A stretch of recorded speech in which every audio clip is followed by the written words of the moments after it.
Partners lang. Ayun mga partners, nandito tayo ngayon sa loob ng session hall, no. Ayan, makikita nyo na all set na nga yung ating venue para sa gagawing special session ngayong araw.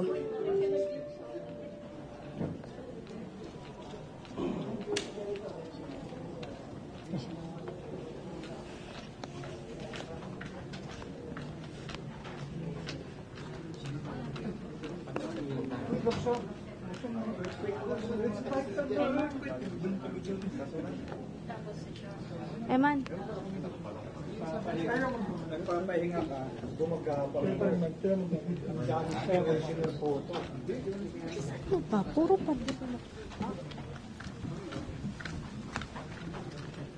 Ayun mga partners, makikita nyo na pumapasok na itong security kasama yung K9 dogs para suriin yung buong area dito sa session hall para sa gagawing special session. At nakikita nyo, all set na yung venue at mismong si Osaa Head Corpus nga yung nagsisiguro dito sa security sa loob ng Senado. Ayan, may K9 dogs dito para tiyakin na walang anumang ipinagbabawal na kagamitan or na maipasok dito sa loob ng session hall, lalo na sa pagsisimula ng special session ng Senado. Yan, isa-isang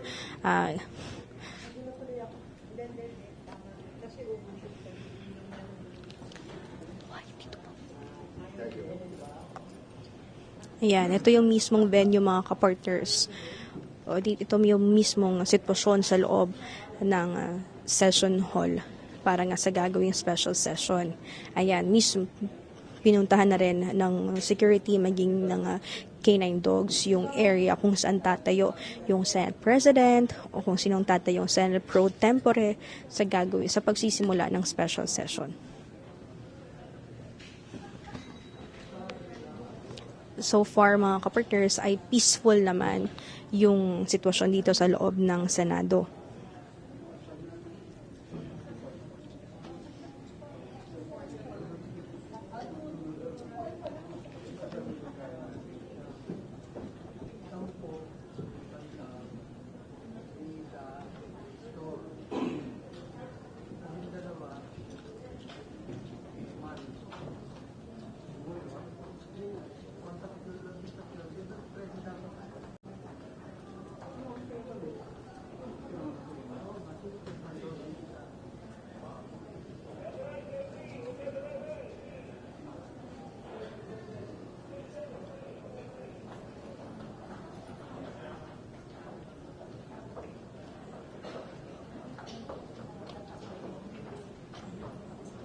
Grabe nga yung kaibigan ko. Ngayon ba? Oo. Ayun.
Mamaya mga kapartners, alamin natin kung dadalo ba sa special session yung mga senador sa Cayetano Block at kung iilang senador lang din ba yung dadalo dito sa Gatchalian Block. Alamin din natin kung dadalo ba itong si Senator Joel Villanueva base sa kanyang naunang bahayag na siya ay kumpirmadong dadalo. Ayan, makikita nyo patuloy pa rin ini-inspeksyon ng security yung buong session hall para maging maayos at maging maayos yung takbo ng special session mamayang 9:00 ng umaga.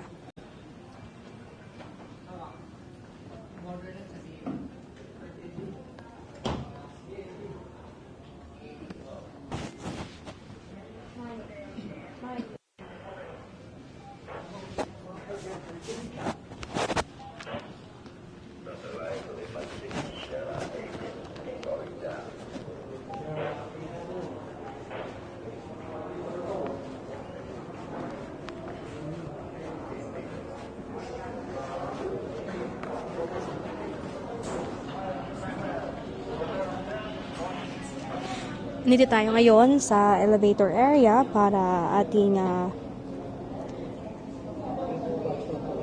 antabayanan kung sino-sino yung mga senador na dadalo dito sa special session. Kasi dito din mismo sa ilalabas yung mga senador na papasok naman sa loob ng session hall.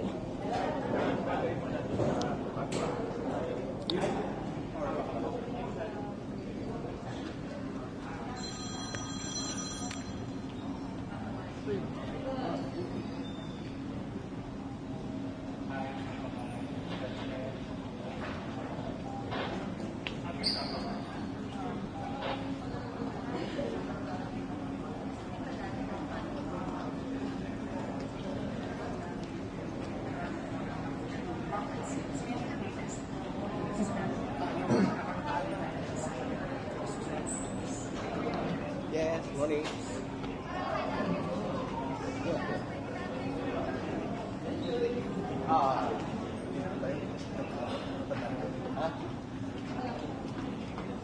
Server 2, back.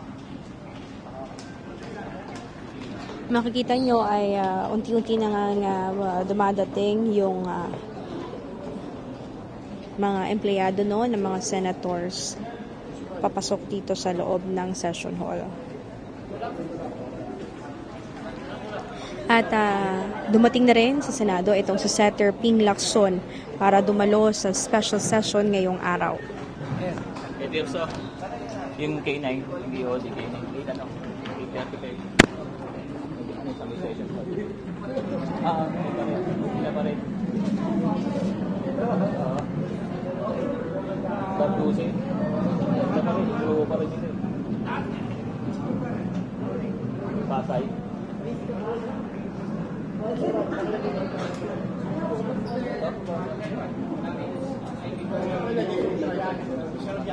Ako batang PNP.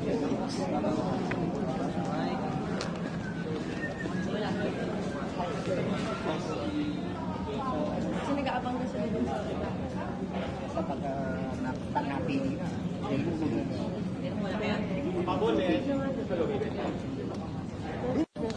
Pwede pa na. Brown shade. Bukos kami talaga. Alam mo yun, kahit nag-teaser ka siya.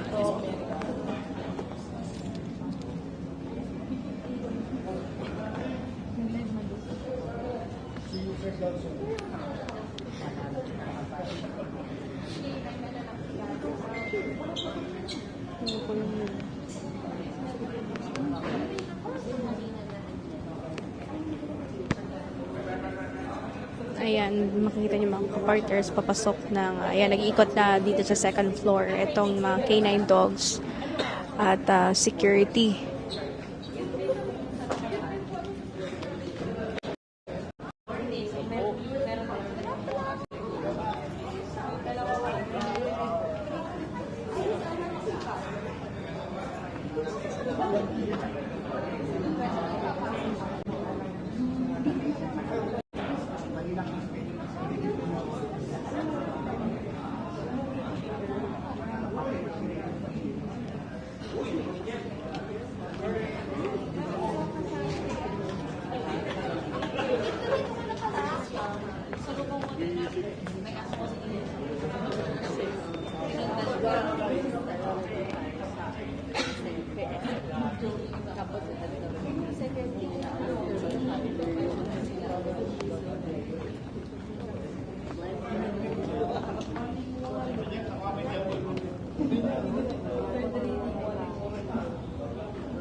tayo lahat dun eh. Tapos na next to kayo.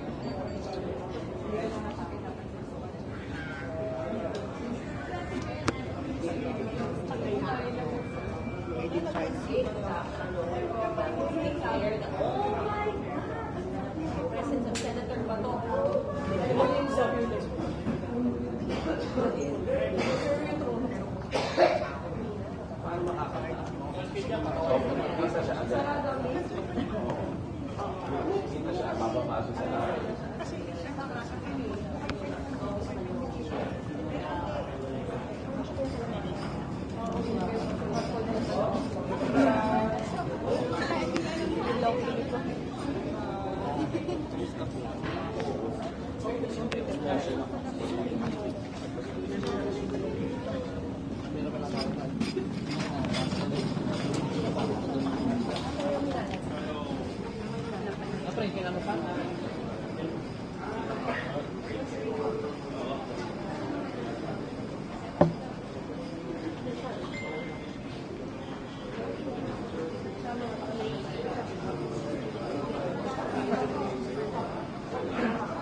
Sorry, ate.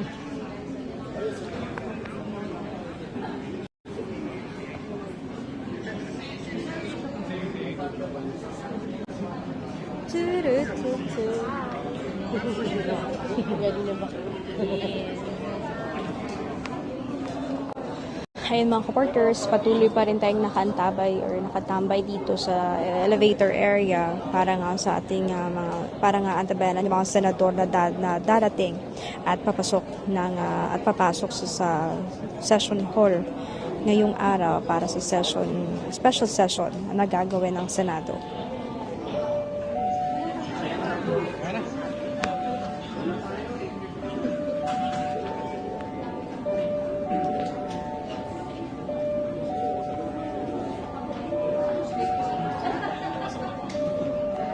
Anong gagawin?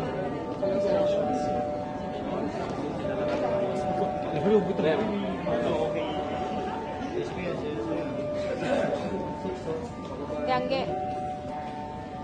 Yangge. Sulod ka, sulod.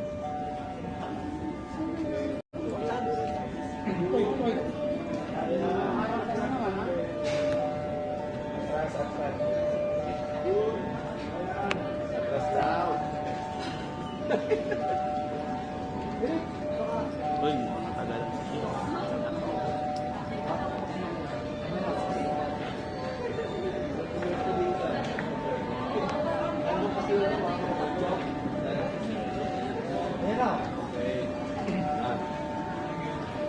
Run. Yan. Wali, wali.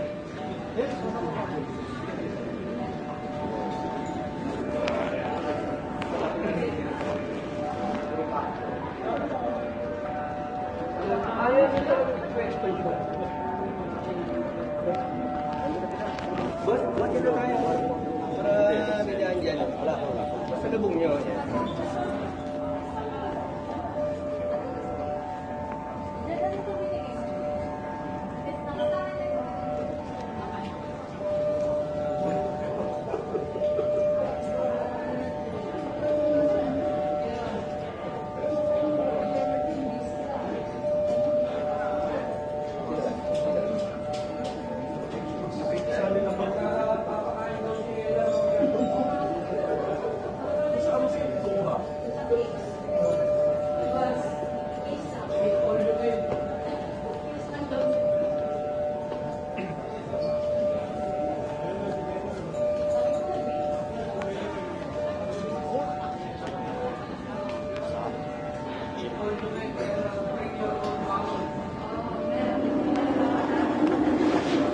Sir, quick lang sir, very quick lang.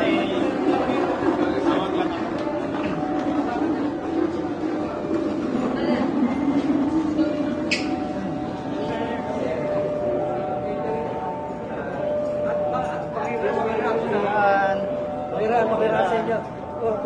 Mga masa isang excuse me. Ito ba dito po? Yan. Ito. Sa midalang tayo dito. Ito na. Yung ano, parang muho, nagmuhubi. Yung ko naribihit tayo. Naribihit. Iman, bigay po. Ako dito, nakakait na. Nagtutulak ka namin sa gitna. Yung madadapakan ng sumari. Kunwari, late tayo eh.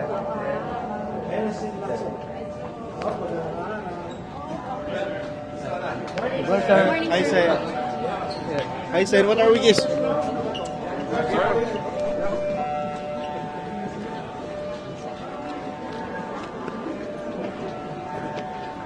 Okay na. Dito muna tayo.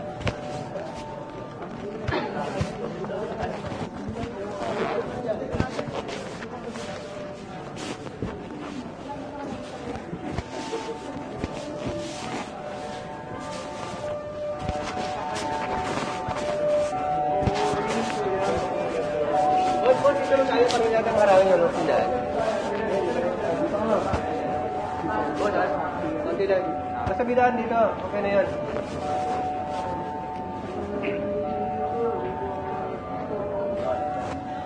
Ayan na.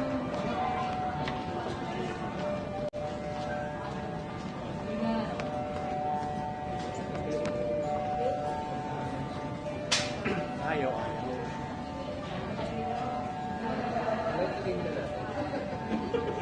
Si Montero, diba? Naghahatang parating sa mga. Gawin. Nasaan na kayo? Log na ulit. Huwag ka lang na. Rito. Sa baba. Sa baba. Doon sa may...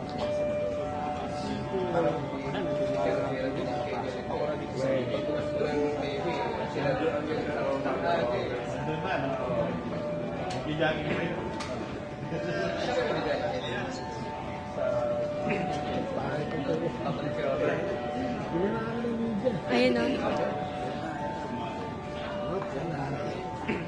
Diyos, karakin mo. Ha? Karakin. Sa bala nyo. Sige. Pero daw dito. May ka na siya na. Ako dito. Saralo, saralo.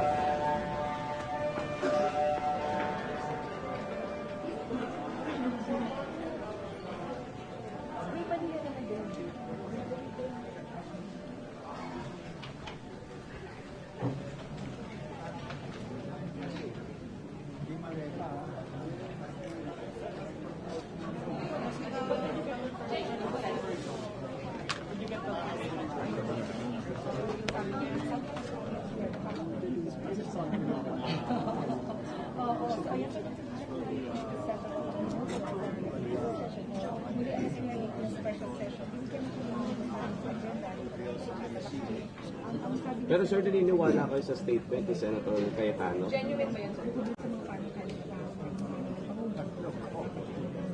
But anyway, sabi niya, he's conceding. He's offering cooperation. Is that a good sign? Yeah, very good. Of course. Kailangan naman natin. Sir, kahapon gusto niya blue ribbon ma-retain sa kanila. Payag ka? But you will stand by your committees. Of course. Matter of fact, next time they'll do that again, I already have the instruction from Senator Posible niyan ang mangyari kasi wala ko na kailangan para to sue them, to sue anybody who will be pretending na isang press conference or media forum na sabing blue ribbon is a usurpation of authority. Plain and simple. And I've already talked to the NBI, talked to the PNP, law enforcement authorities, and legal, and they said it's usurpation of authority. Is it the reason, sir, why they didn't attend yesterday? para isu sila. Siguro, kita niyo, mali naman talaga. So hindi ba enough yung ginawa nila kahapon para sampahan sila ng kaso? Working on it. My lawyers are talking with the authorities. Sir, when is the next Blue Ribbon hearing? Your brother was here yesterday. Kaya dami niya doon, dami meeting pa siya. Tapos pinipilit pa, meron ba sa Senate? Pag may sinabi sa Senate, pagkagalit ko talaga, pa-arrest ko na sa oras. Thank you, sir. Thank you, sir. Ayaw mo pero makakapag-session pa na sila. Dahil may bagay yung Ikaw, Sir Raquel.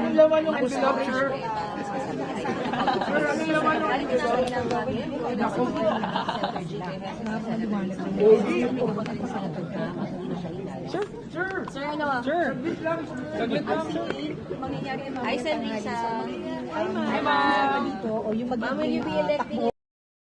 Umaga supposedly mag-session sila in a legislative body, magsususpend ng around 11, sabi ni Senator Tertiary, magkukundi naman yung commission on appointments. Makakasama nila dyan yung mga kongresista. So, itatakil nila dyan, ito-confirm yung nomination ng 5 military general sa ilan pang mga pending yung nomination sa commission on appointments, and then magsususpend at babalik sila sa session bilang Senado as legislative body. Yung kanyang pamilya, ayaw na mga parang sa loob lang pero sa Senado. Ang paliwanag dyan, kahit wala pang members doon ang Cayetano lang, may quorum at makakapagkanda ka ng business ang commission on appointments kasi mayroon silang quorum at yung quorum magpuprovide yan ng 12 na mga kongresista plus additional isang senador bilang presiding officer. Wala rito sa Senado pansamantala, hindi marami na nandiyan sa bayan na nagawin. Si Senator Alan Liderato kung saan sinasabi niya na binibigay niya yung kanyang cooperation sa kung sino man na may elect na bagong leader doon sa at nakausap na niya Senator Joy Villanueva mukhang sabi niya posibleng meron ng numero o 13 ang bloke o yung grupo ni Senator na wala pa rin kung meron na ng 13 yung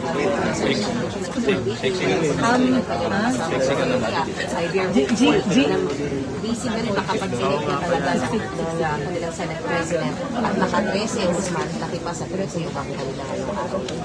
Okay, so 13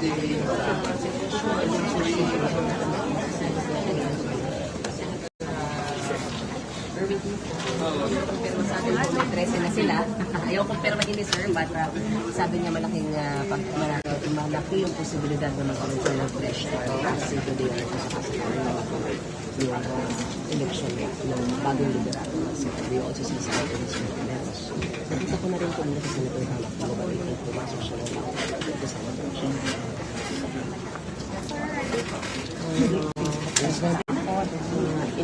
Anong oras na yun? Maaari na nagsimula. Ito yung special session. Mismo si Siyempre, ito ba si nakita na rin natin kapag na yung agenda. Kumaway lang ako tapos.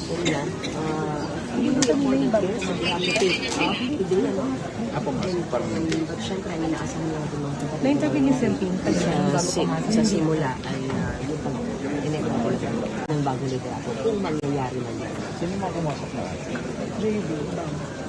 Si Joel daw dumating na sa baba. Sa baba?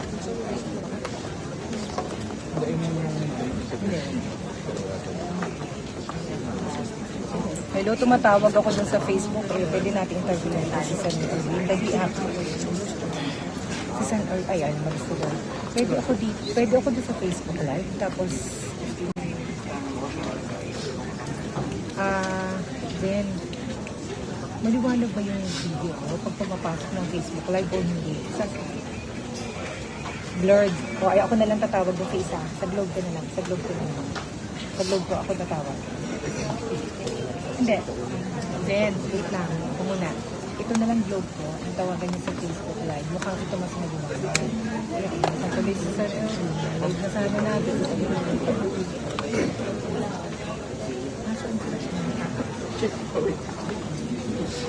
Confirm na pala. Hello?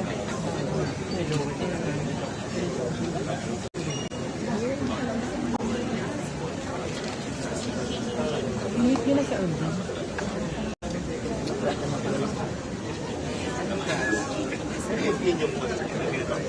Hindi kasi, ito na lang, itong ginagamit natin. Ito na lang kasi makamas maliwanag dito sa Facebook. Hello sir, yes po. Yes po. May chance ka muna na video yung nanay ni Sherwin. Mas maliwanag yata ito, no? Okay, so this is what. Nandyan sa maliwanag.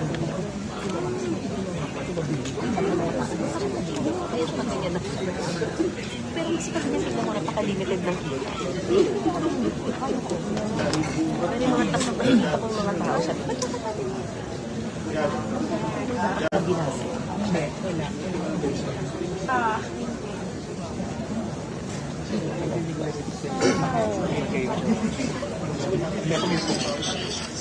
Hindi kayo sa Wala naman. Nagkakultuhan kami kanina. Okay.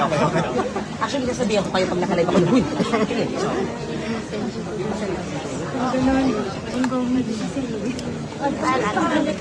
Hello?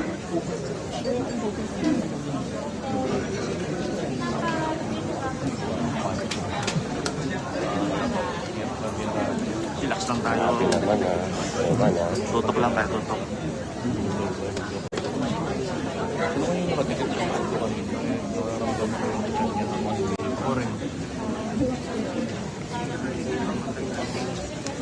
Actually, dapat hindi sila tumutulak po.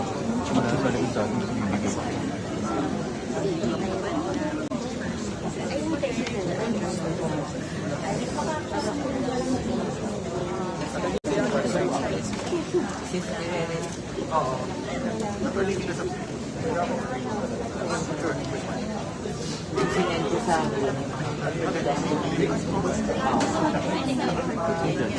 Sinend ko sa Uy, siya yung nag-viral. amendments lang.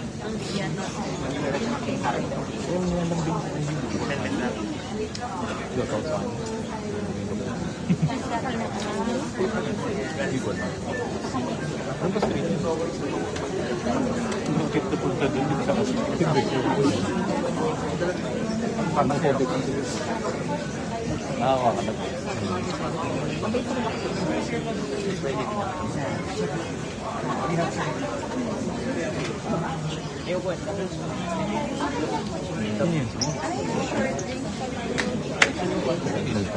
ba yan, Eman?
Mas nagbabalik po tayo mula dito sa Senado. Live po tayo mula sa plenaryo kung saan tayo na lamang po natin magsimula ang special session ng Senado ngayong araw. Kapag nagsimula yan alas 9 February, may mga dumating ng mga senador, kabilang dyan sila Senator Wayne Gatchalian, Jay Lacson, G. Ejercito, isang Rodero, Sumunod po, Batay po, ang sila sa lounge at nakakuha lamang ng palayam kay Senator Dinig Suri at sinabi niya na meron na silang 13 miyembro. Kaya ang panawagan daw niya sa lahat ng kanyang mga kasama sa Senado ay magtrabaho na sila. Kaya nakausap natin si Senator Erwin Tulfo at sabi niya, umaaha sila na magkakaroon na ng fresh start today kung sakasakaling matuloy yung paghalal ng Senate President. At kung may lamintang na sila, sapat na yan mga kapatid para makapaghalal ng bagong liderato ng Senado.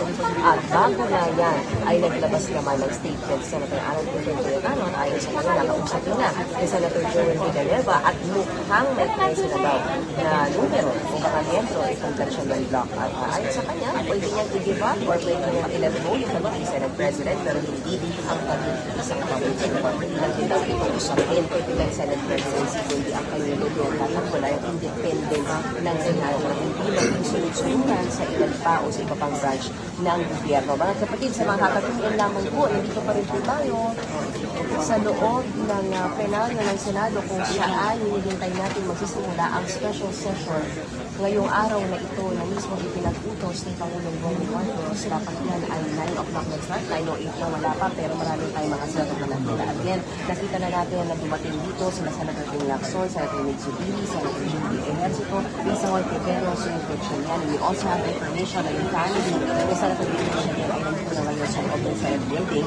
Ang posibleng mangyari mga kapatid sa special session ito ay makapaghalal ng bagong liderato ng Senado. And afterwards, nakita na rin natin yung agenda mga kapatid na medyo mahaba-haba. May mga kailangan sila ipasan ng mga panag-arang batas at mga resolusyon. Kasama na dyan mga kapatid yung resolusyon para nga doon sa pagbibigay ng dagdag na tulong sa mga nasa nagtao or na biktima ng lindol sa Mindanao. Okay, ito na yung present. Ito na yung nangyayari sa loob ng session. Dumating na Sige, salita ka.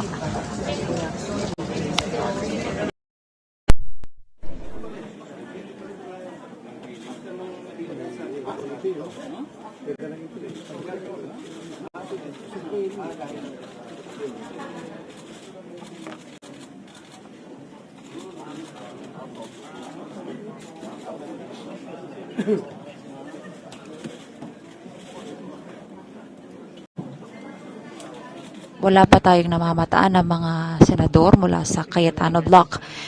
Nandito sa plenaryo si Senator Ping Lacson, Senator Tito Soto, Senator Mig Zubiri, Senator JV, Senator Erwin, Senator Lapid Ontiveros, and Senator Bob. Pakinggan natin ang maikling panayam kay Senator JV Ejercito.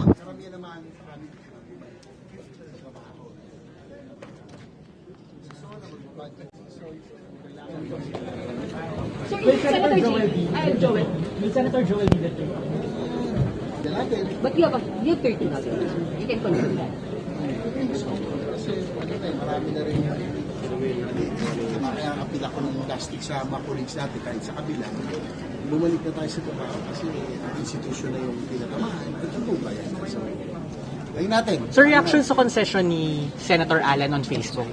Ano na? Reaction sa concession ni Senator Alan on Facebook? Ay, parang nag-concede. Yes po. I think it's nice of him. At least wala na tayong gulo. And ano naman to parang pag May 30 na talaga, sabi naman Senator niya, Bam, ano po yan? So the 30 go. He will gladly relinquish. That's a very, I appreciate him for doing that. Para at least we can go back to work. Ang amin naman, makabalik tayo sa normal He's offering He's offering cooperation, sir. Malaking bagay ba yun? Si Senator Alan sabi, makikipag-cooperation. Democracy, we need a minority, we need opposition. To improve yung mga laws, kinakailangan na both sides. So, it's very welcome na bumalik na sa trabaho lahat. Sir, si Senator Joel Villanueva, sigurado nang pupunta dito. Siya yung 13 at may boboto na si Senator Gatchalian bilang Senate President. Sir, dito. Mukha naman. I'm hoping kasi sabi, yung unang kahig ni Senator Villanueva gusto niya na bumalik sa trabaho. Sir, so nakikita natin mga kapatid, dumarating si Senator Nandito na po sa plenaryo si Senator Joel Villanueva mula sa kampo ng Cayetano Block. Kinumpirma ito ni Senator Mig Zubiri na magkakaroon nga ng 13 ngayong araw na ito. Nakikita natin mga kapartner at sinalong ng mga miyembro ng Gatchalian Block at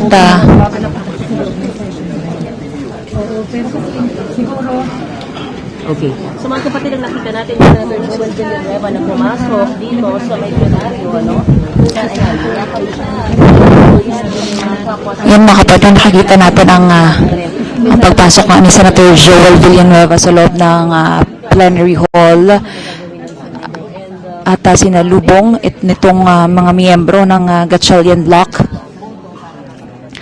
Kanina lamang ay kinumpirma nga ni Senator Mig Zubiri na magkakaroon nga ng 13 ang Gatchalian Block para magpatuloy itong pagpapalit liderato dito sa Senado.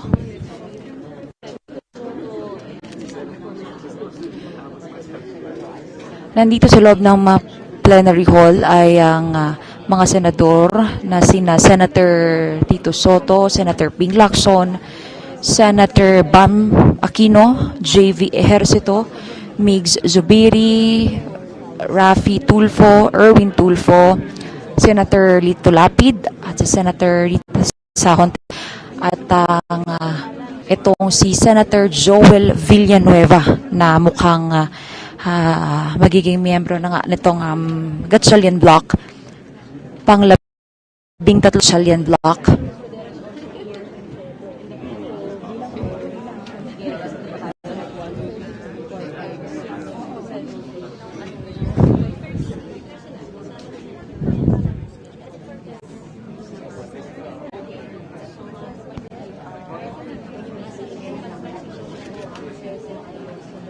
Sa ngayon, 13 senador ang nasa loob na or present dito sa session hall at wala pa tayong namamataan na mula sa Cayetano Block, ng mga senador mula sa Cayetano Block.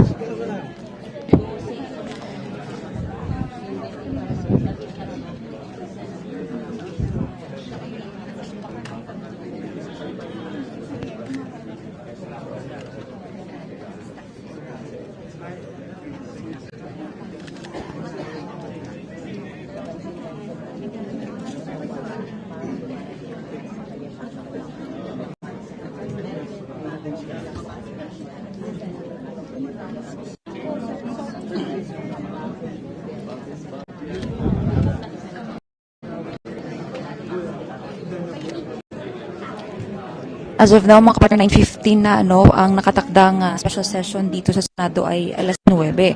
Sa ngayon ay wala pang mga miyembro mula sa Gatchalian Block o Cayetano Block at mga kapartner, ito na nga magsisimula na ang ating special session dito sa Senado. Issued by President Ferdinand Romualdez Marcos Jr., the first session of the Senate in the first special session of the 20th Congress is hereby called to order. Let us pause for a minute of silent prayer.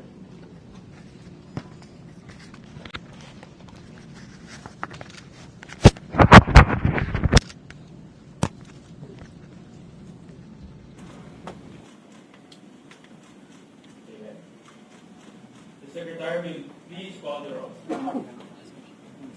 Honorable Senator, Senator Cayetano Alan, Senator Cayetano Pia, Senator De La Rosa, Senator Ejercito, Senator Escudero, Senator Estrada, Senator Go, Senator Antiveros, Senator Lacson, Senator Lapid, Senator Ligarda, Senator Marcoleta, Senator Marcos, Senator Padilla, Senator Pangilinan, Senator Soto III, Senator Tulfo Erwin, Senator Tulfo Rafi, Senator Villanueva, Senator Villar Camil, Senator Villar Mark, Senator Zubiri, Senate President Pochalian. With 13 senators present, the chair declares a quorum. Majority Leader. Thank you, Mr. President. Mr. President, I move that we proceed to the election of the Senate President. I so move. Is there any objection? Hearing none, the election of the Senate President is now in order. Mr. President, I move to, if I may be able to be recognized to nominate our Senate President. Yes, we recognize the Majority Leader. Mr. President, I rise today to nominate Senate President Pro Tem Sherwin Gatchalian as the President of the Senate of the Philippines. To nominate Senate President Pro Tem Sherwin Gatchalian as the President of the Senate of the Philippines. Throughout his public service career as member of the House of Representatives, as mayor of Valenzuela City, and as senator, he has consistently proven his competence, his effective leadership, and his unparalleled work ethic. Siya nga po palagi ang nagsasara ng Senado, staying late in his office even after adjournment. As a matter of fact, Mr. President, I hear complaints from your staff that hindi na po sila nakakauwi ng disenteng oras dahil overwork daw sila, overwork. At palagi nilang tinatanong sa akin, kailan ko daw siyang mahahanap ng girlfriend para makauwi daw ng mas maaga. Kaya, Mr. President, ikaw nga po daw ang sinasabi niya nagsasara ng Senado na wala na pong staff, ikaw na lang po naiiwan. And that just shows your dedication, Mr. President, on how hardworking you are in preparing for the days ahead. He has ably led some of our most demanding and time-consuming and consequential committees, namely the Committee on Energy, the Committee on Economic Affairs, the Committee on Basic Education, and most notably, the Committee on Finance.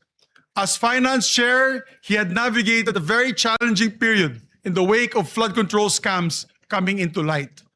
But he led the Finance Committee with great resolve, spearheading unprecedented initiatives to ensure accountability and transparency in the national budget. I believe that this last budget, my dear colleagues, was one of the most transparent in recent history.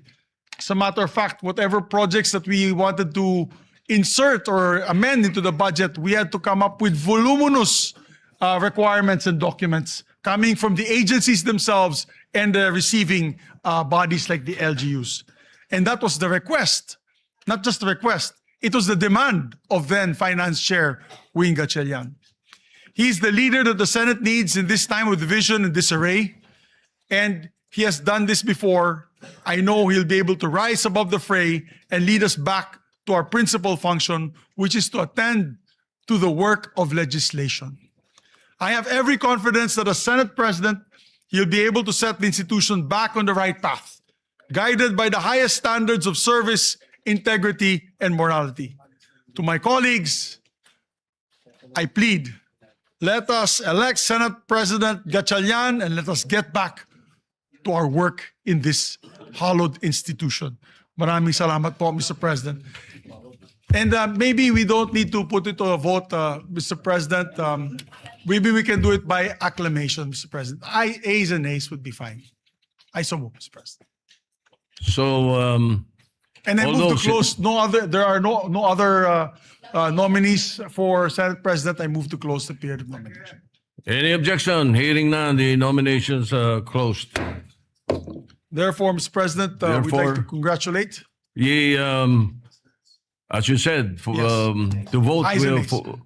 as acclamation. All those in favor of Senator Sherwin Gatchalian as Senate President of the Republic of the Philippines, say aye. Aye. All those against, say nay.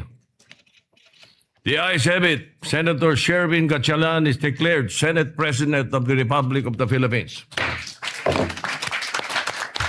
May we ask Senator Gatchalian to, before that, Senator Francis Pangilinan is recognized. Yes, just for the record that the vote, having a quorum, is unanimous, Mr. President, for the record. Thank you. We place that on record. May we ask Senator Sherwin Gatchalian to ascend to the rostrum to take his oath as Senate President.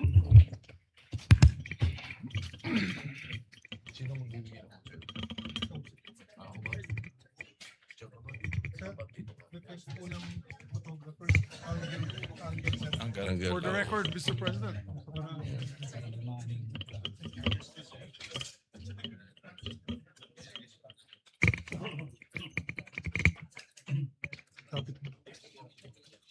Yan po sa ilaw. Spotlight. May mga kasama ka? Meron. Kain natin. Sila mix. Oo, dapat. Mix at saka si Cheese. Mix. May we request Senator Zubiri and Senator Escudero to please join us. Dito sila likod ko. Pamilya mo sa likod. Okay. Mga ex. Mga Dito. X-Men. Yung kayo sa kabila. Yung kayo sa kabila. Dito kami. Dito yung family. Di ba dapat dito kayo? Dito kayo dalawa. Dito. Dito kayo. Yan. Yung may family. Alright. Sige. Pare, first Tama ba? bachelor Senate President. Yung iba pretending. Mami mo nandiyan na. Diyan na. Kompleto na. Yeah, kompleto na. Okay. Please raise your right hand and repeat after me. I state your name. I, Sherwin Gatchalian, Having been elected to the position of Senate President, having been elected to the position of Senate President, do hereby solemnly swear do hereby solemnly swear that I will well and faithfully discharge that I will well and faithfully discharge to the best of my ability to the best of my ability the duties of my present position the duties of my present position and of all others I may hereafter hold and of all others I may hereafter hold under the Republic of the Philippines, under the Republic of the Philippines, that I will support and defend that I will support and defend the Constitution of the Philippines, the Constitution of the Philippines, that I will obey the laws, legal orders, and decrees that I will obey the laws, legal orders, and decrees promulgated by the duly constituted authorities, promulgated by the duly constituted authorities, and maintain true faith and allegiance and maintain true faith and allegiance to the Republic of the Philippines, to the Republic of the Philippines, and that I impose this obligation upon myself voluntarily, and that I impose this obligation upon myself voluntarily, without mental reservation without mental reservation or purpose of evasion. or purpose of evasion. So help me God. So help me God. Congratulations, sir. Thank you. Thank you.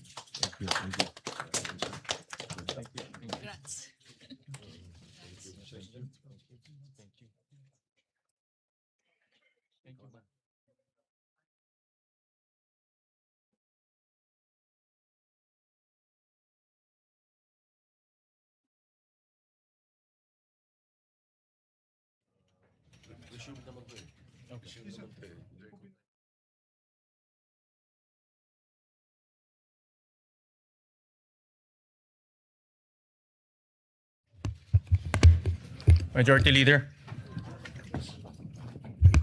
Mr. President, just put on record as well that you have been ably discharging your function as Senate President Pro Temp and Acting President since your election in June 3, 2026. We'd just like to extend our congratulations on your elections as the new Senate President. Thank you very much, Majority Leader. Thank you, Mr. President. Mr. President, now I would like to move that we proceed with the election of the Senate President Pro Tempore. I so move, Mr. President. Is there any objection? Hearing none, the election of the Senate President Pro Tempore is in order. May I ask may we recognize, Mr. President, Senator Ping Lacson for the nomination? We recognize Senator Ping Lacson. Thank you, Mr. President. With your Honor's ascension as the fourth Senate President of the 20th Congress of the Republic of the Philippines, your previous post as Senate President Pro Tempore is now officially vacant. May I therefore nominate Senator Vicente Soto III to the position of Senate President Pro Tempore. Before I make my motion, Mr. President, I think I will be remiss of my duty and responsibility as a senator, colleague, and friend if I didn't thank and commend our two distinguished colleagues, Senator Chis Escudero and Senator Joel Villanueva, for responding to their higher calling for this chamber, our beloved institution known as the Philippine Senate. Higher than their friendships, their affiliations, and every individual member of this body, even higher than themselves.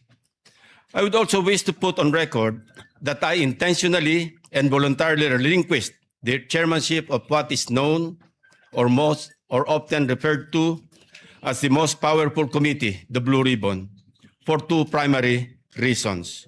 Number one, I am tired of losing old friends and creating new enemies. And number two, albeit with a heavy heart, to retain and continue sitting as chairman and resume a duty that I am morally and obligated to perform. With that, Mr. President, I move to nominate the position of Senate President Pro Tempore, Senator or the Honorable Vicente Soto III. I so move, Mr. Chairman. Mr. President. Thank you. Thank you. Majority Leader. Thank you, Mr. President. And just to give a short manifestation, Mr. President, I'd like to have the privilege to second the nomination of Senator Vicente C. Soto III as a Senate President Pro Temp. I was his majority leader in all 3 times he was elected as Senate President. It was an honor for me to be his majority leader. He used to call me Major, as the major in the plenary. But I can say from experience that he's second to none when it comes to knowledge of our institutional rules, traditions, and processes. He's what we need in the Senate leadership today. Someone who will protect the stability of the Senate and uphold the rules that give this institution shape and direction. Therefore, I would like to second the nomination of Vicente C. Soto III as our Senate President Pro Temp. Mr. President, there being no other nominations, I therefore move that we close the period of nomination and proceed with acclamation. We therefore close the period of nominations and proceed to the voting for the Senate President Pro Tempore. Those who are in favor say aye. Aye. Those who are not in favor say nay. The ayes have it. Congratulations to our new Senate President Pro Tempore, Senator Tito Soto. May we proceed, Mr. President, with the oath-taking of the Senate President Pro Tempore.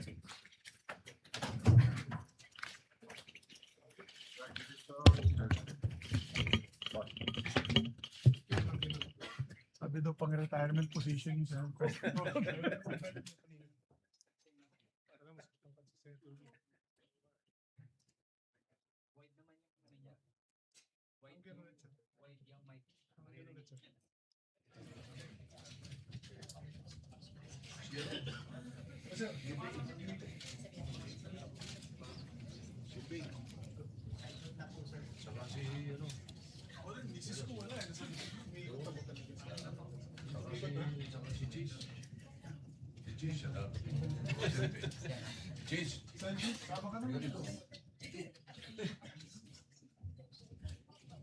You want us to be behind you, sir. Ito pala. Yan pala, yan pala. Congratulations, sir. Thank you. Sorry, dito na kami dumaan, sir. Si Cheese. Ito ka, cheese. Sa kabila. Sa kabila. Parang mas maganda. Yan. Yan. Sa tabi ko. Ako na mag-isa. Okay. Oath of office, please repeat after me. I state your name. I, Vicente Soto III, Having been elected Senate President pro tempore, having been elected to the position of Senate President pro tempore, do hereby solemnly swear do hereby solemnly swear that I will well and faithfully discharge that I will well and faithfully to discharge the best of my abilities to the best of my the abilities duties of my present position the duties of my present position and of all others I may hereafter hold and of all others I may hereafter hold under the Republic of the Philippines, under the Republic of the Philippines, that I will support and defend the Constitution of the Philippines, that I will support and defend the Constitution of the Philippines, that I will obey the laws, legal orders, and decrees that I will obey the laws, legal orders, and decrees promulgated by the duly constituted authorities, promulgated by the duly constituted authorities, and maintain true faith and allegiance and maintain true faith and allegiance to the Republic of the to Philippines, the Republic of the Philippines, and that I impose this obligation upon myself voluntarily, and that I impose this obligation upon myself voluntarily, without mental reservation without mental reservation or purpose of evasion. or purpose of evasion. So help me God. So help me God. Congratulations, sir. Thank you, sir. Congratulations.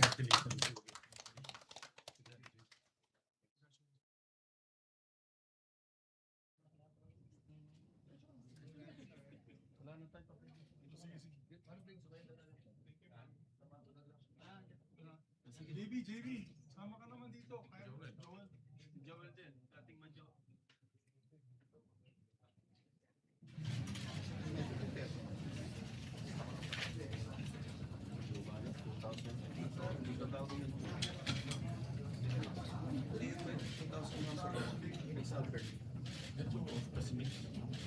Wala nang combination. Hindi, off lang.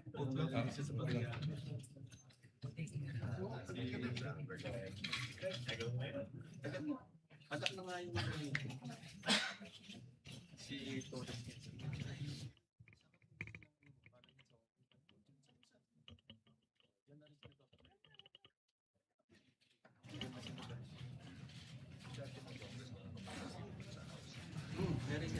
Mr. President, if I may be able to take my oath as well as Majority Leader, although I have been elected as the Chairman of the Rules Committee, but I was not able to take my oath the last June 3 meeting. Yes, we will administer the oath to Thank you very the much, Mr. Majority Leader.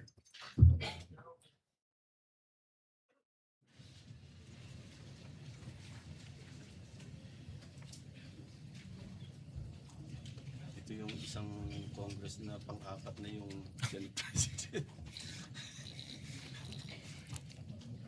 Oath of office, please repeat after me. I state your name. I, Juan Miguel Zubiri, Having been elected to the position of Chairperson of the Committee on Rules, having been elected to the position of Chairperson of the Committee on Rules, do hereby solemnly swear do hereby solemnly swear that I will well and faithfully discharge that I will well and faithfully discharge to the best of my ability to the best of my the ability duties of my present position the duties of my present position and of all others I may hereafter hold and of all others that I may hereafter hold under the Republic of the Philippines, under the Republic of the Philippines, that I will support and defend the Constitution of the Philippines, that I will support and defend the Constitution of the Philippines, that I will obey the laws, legal orders, and decrees that I will obey the laws, legal orders, and decrees promulgated by the duly constituted authorities, promulgated by the duly constituted authorities, and remain true faith and allegiance to the Republic of the Philippines, and remain true faith and allegiance to the Republic of the and Philippines, that I impose this obligation upon myself voluntarily, and that I impose this obligation upon myself voluntarily, without mental reservation without mental or reservation purpose of evasion. or purpose of evasion. So help me God. So help me God. Congratulations. Thank you very much, sir. Thank you, sir.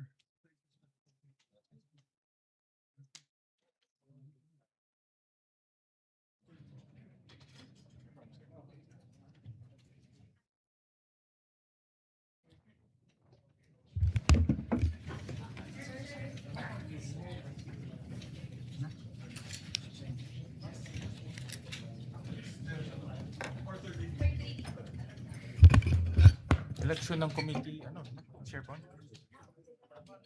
election ng committee chairperson.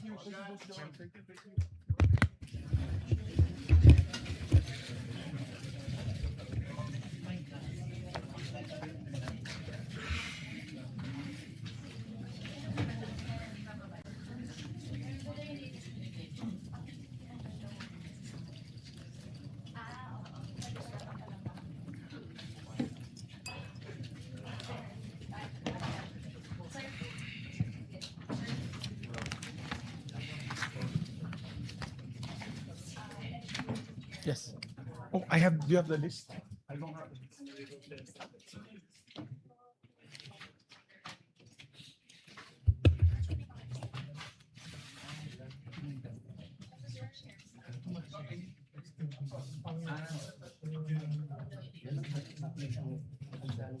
Mr. President, yes, Mr. President, we're about to elect the members of the different committees so that we can buckle down to work, Mr. Correct. President.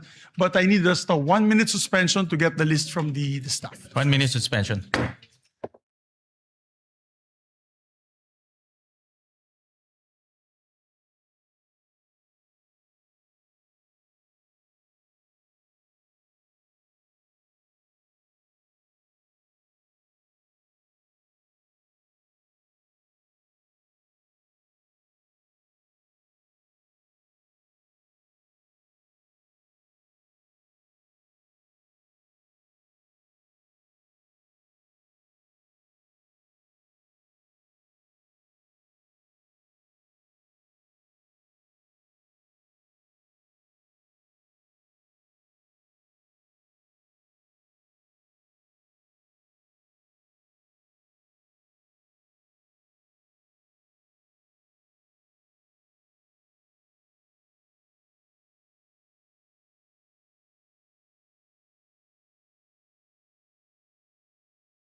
Mr. President, while our secretariat is still printing out the names of the other members of the committees, I'd just like to put on record the chairpersons of some of the committees have already been elected in June 3, 2026. to complete the committee chairmanships and memberships, I now move to elect the following senators as chairpersons and members of the following committees. If I may, Mr. President. Go ahead, Majority Leader. Mr. President, I move for the constitution of the Committee on Accountability and Public Officers and Investigations, or the Blue Ribbon Committee, to be composed of 17 regular members and 3 ex officio members, reflecting an 11-9 majority-minority ratio. With the chairperson being elected, which is Senator Erwin Tulfo, and with 3 ex officio members taken into account, I move that all majority members, with the exception of 1, which is Senator Chis Escudero, he requested to be the one, not as a member of the committee, be elected as members of the said committee. I further move that all remaining senators who are currently in active discharge of their senatorial functions and who are not otherwise designated as ex officio members be elected as regular members, subject to the prescribed membership limit under the rules. So moved, Mr. President. Is there any objection? Hearing none, the motion is approved. Yes, just to explain to the public that's listening, all members, actually 17 members po ang membership ng Committee on Accountability and Public Officers and Investigations, the Blue Ribbon Committee. Ibig po sabihin yan, 17 members plus yung ex officio members, which is the Senate President Pro Temp, the Majority Leader, the deputies, the 2 Deputy Majority Leaders, the Minority Leader, and also the Deputy Minority Leader. So halos lahat po, sa lahat na nakikinig po sa atin na yung araw na ito, halos lahat ng members ng Senado, except for 1, ay magiging membro ng Blue Ribbon. So we just move today, Mr. President, to state that fact and put on the record. So noted. Thank you very much, Mr. President. And upon the instruction of the chairperson, Senator Erwin Tulfo, I manifest the designation of Senator Kiko Pangilinan as vice chairperson of the said committee. Is there any objection? Hearing none, manifestation is noted. Mr. President, I'd like to also move on the election of members of the Committee on Social Justice on the part of the majority. The chairperson is Senator Erwin Tulfo. The vice chairperson is Senator Risa Ontiveros. And the members are Senator Kiko Pangilinan, Senator Manuel Lito Lapid, and Senator Rafi Tulfo. Is there any objection? Hearing none, the motion is approved. Mr. President, I move to elect the members of the Committee on Energy. The chairperson being Senator Erwin Tulfo, Vice Chairperson Senator J.V. Ejercito, members Senator Risa Ontiveros, Senator Bam Aquino, Senator Lito Lapid, and Senator Rafi Tulfo. We still need 2 members of the majority. I'll wait for the chairperson to give me the names of the 2 additional members. I so move, Mr. President. Is there any objection? Hearing none, the motion is approved. Thank you, Mr. President.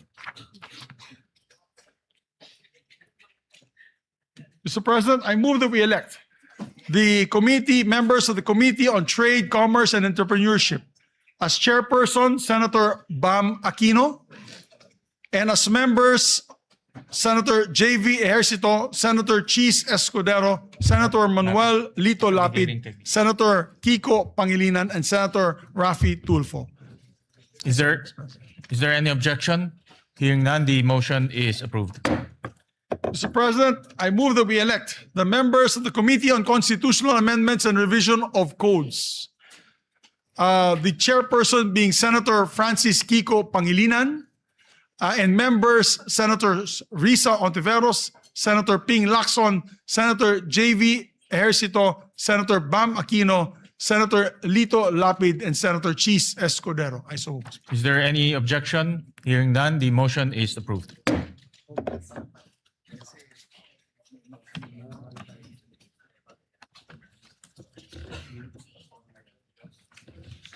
May I ask for a minute suspension, Mr. President? 1 minute suspension.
elect also the members of the Committee on Agriculture, Food and Agrarian Reform. The chairperson being Senator Francis Kiko Pangilinan, the vice chairperson being Senator J.V. Ejercito, members Senator Risa Ontiveros, Senator Bam Aquino, Senator Lito Lapid, Senator Erwin Tulfo, Senator Rafi Tulfo, Senator Chis Escudero, and Senator Joel Villanueva. I so move. Is there any objection? Hearing none, the motion is approved. Mr. President, I move that we elect also the members of the Committee on Basic Education, the chairperson being Senator Bam Aquino, members Senator J.V. Ejercito, Senator Risa Ontiveros, Senator Lito Lapid, Senator Kiko Pangilinan, Senator Rafi Tulfo, Senator Erwin Tulfo, and Senator Joel Villanueva. I so move. Is there any objection? Hearing none, the motion is approved. And Mr. President, I also like to move to the Commission on Appointments. We'd like to elect Senators Panfilo Lacson, Senator Mig Zubiri, Senator Joel Villanueva, Senator Risa Hontiveros, Senator Tito Soto, Senator Rafi Tulfo, and Senator J.V. Ejercito as members of the Commission on Appointments. Is there any objection? Hearing none, the aforementioned senators are hereby elected. Thank you, Mr. President. I would like to also move to elect Senators Bam Aquino, Senators Kiko Pangilinan, Senator Lapid, and Senator Escudero as members of the Senate Electoral Tribunal. Is there any objection?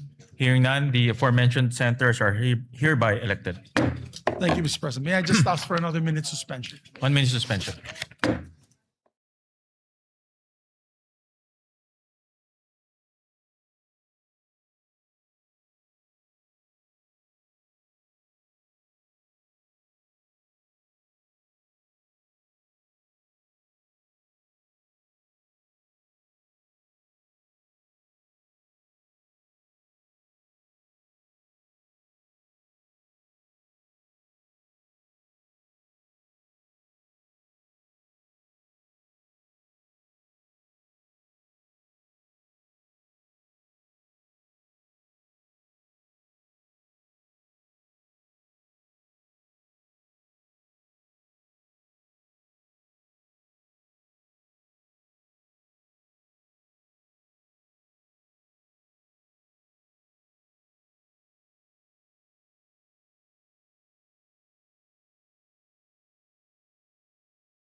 Ready to resume, Mr. President. Session resumed. Mr. President, I move that we elect the members of the Committee on Games and Amusements. The chairperson, of course, is Senator. The chairperson, of course, is Senator Lito Lapid. The vice chair is Senator Rafi Tulfo.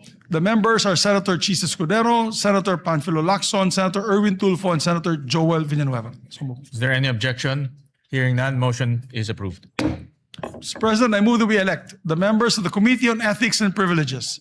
The chairperson being Senate President Pro Temp Tito Soto, Vice Chairperson Senator Pangilinan, members Senator Rafi Tulfo, and Senator Lacson. Is there any objection? Hearing none, motion is approved.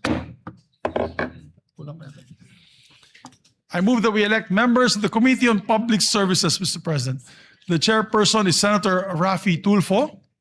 The vice chairperson, Senator J.V. Ejercito, and vice chairperson, Senator Bam Aquino. Members, Senator Lito Lapid, Senator Risa Ontiveros, Senator Kiko Pangilinan, Senator Erwin Tulfo. I so move, Mr. President. Is there any objection? Hearing none, motion is approved. Mr. President, I move that we elect the members of the Committee on Local Government.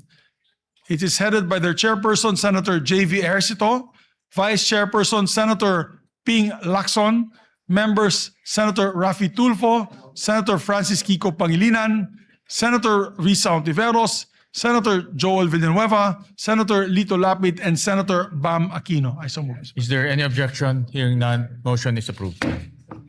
Thank you, Mr. President.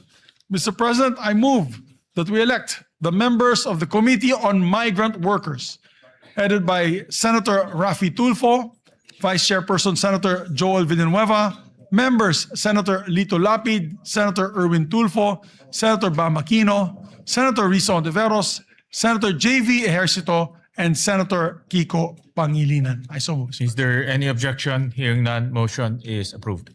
May I ask for a minute suspension once again. Session suspended.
Session resumed.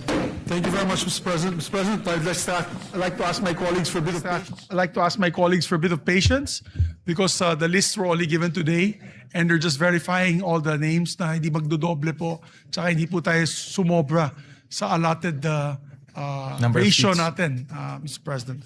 So, and I'd just like to reiterate the election of the JBC representatives pursuant to Article 8, Section 8 of the Constitution. I move to elect Senator Francis Pangilinan as the Senate representative to the Judicial and Bar Council. Vice Sen. Rodante Marcoleta. I so move, Mr. President. Is there any objection?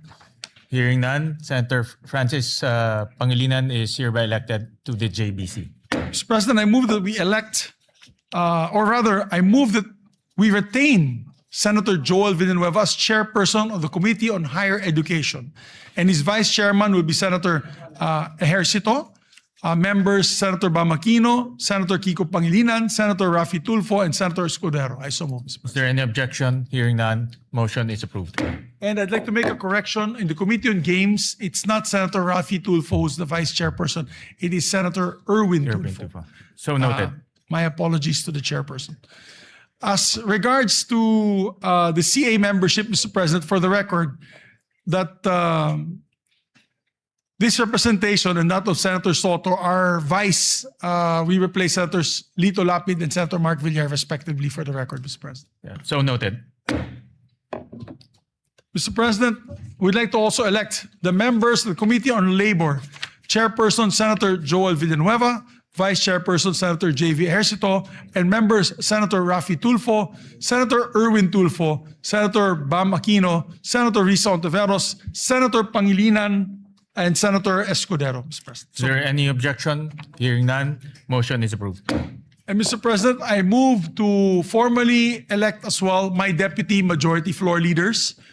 We'd like to elect and move to elect Senators J.V. Ejercito as my senior deputy majority leader, who one day in the near future will become the majority leader, I hope, after his job in the Finance Committee, and this representation will just retire. Also, we'd like to also elect, Mr. President, our former majority leader, Senator Joel Villanueva, as deputy majority floor leader. Is there any objection? Hearing none, motion is approved. Thank you very much, Mr. President. May I ask for another minute suspension? Session suspended.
Session resumed.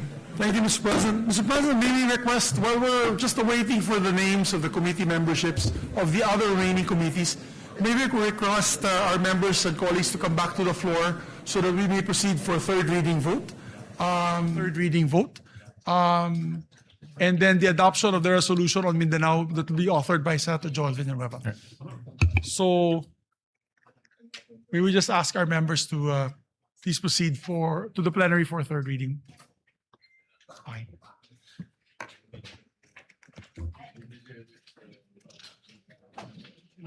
Erwin and Senator Lito. Okay. Senator Erwin.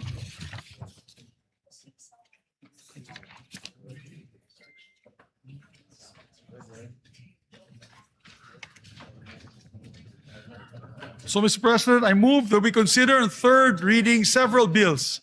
Printed copies of which have been electronically distributed to the senators on May 25 and May 26, 2026, in compliance with the 3-day rule of the Constitution.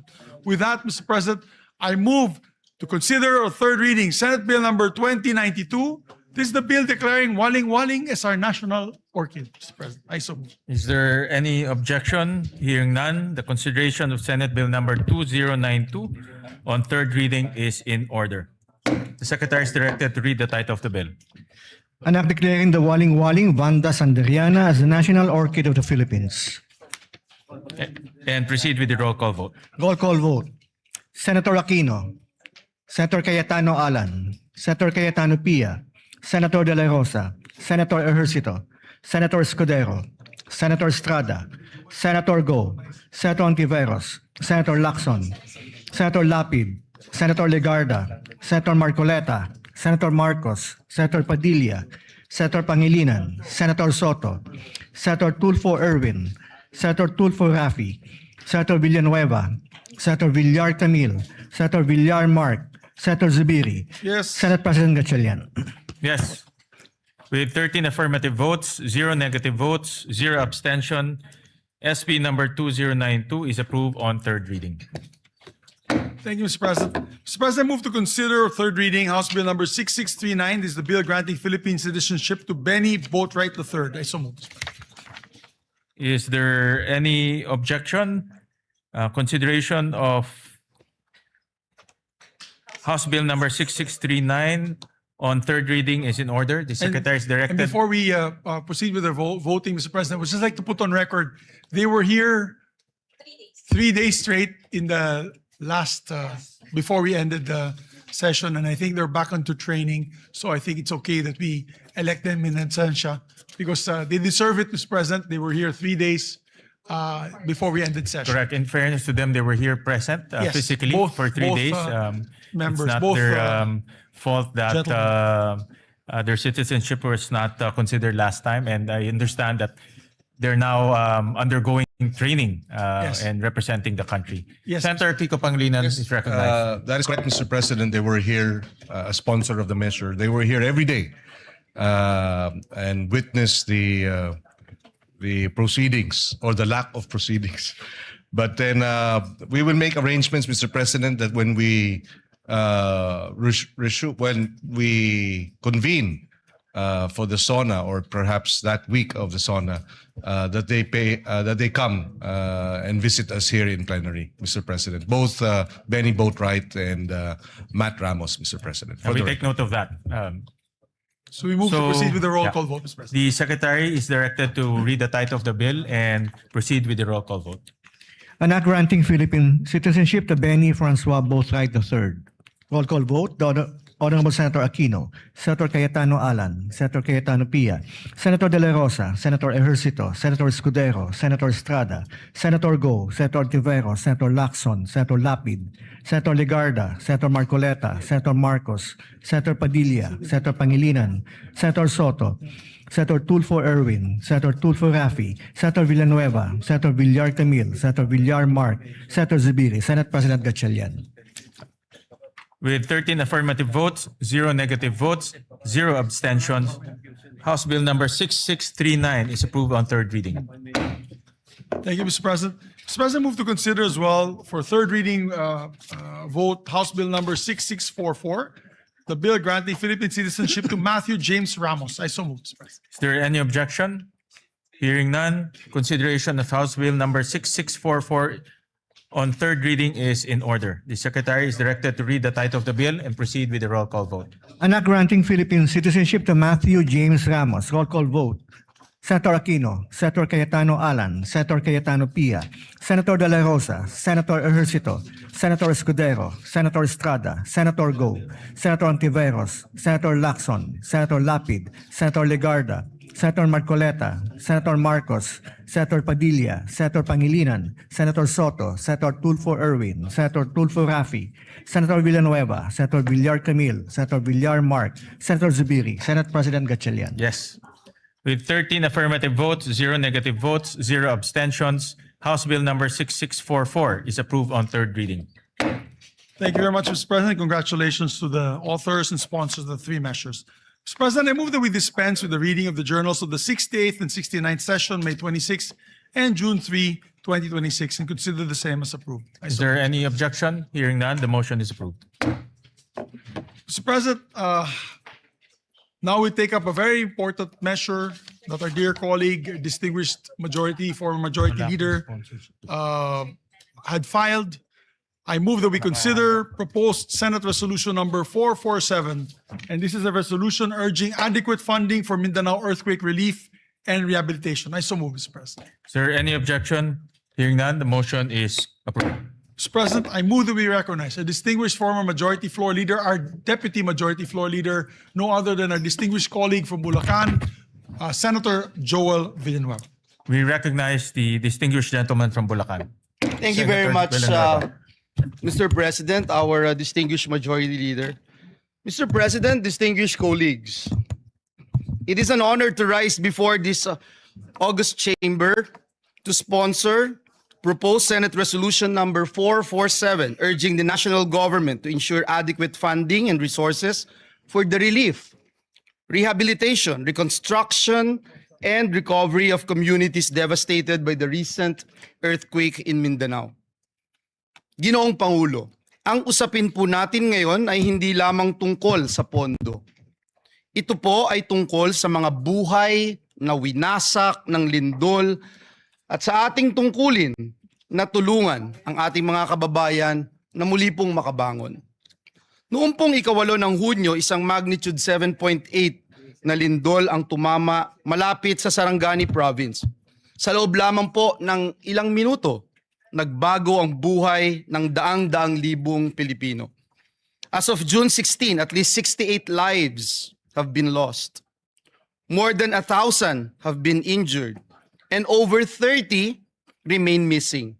Mahigit 1 milyong individual o higit 330,000 families ang naapektuhan, habang halos 19,000 pa rin ang nananatili sa evacuation centers.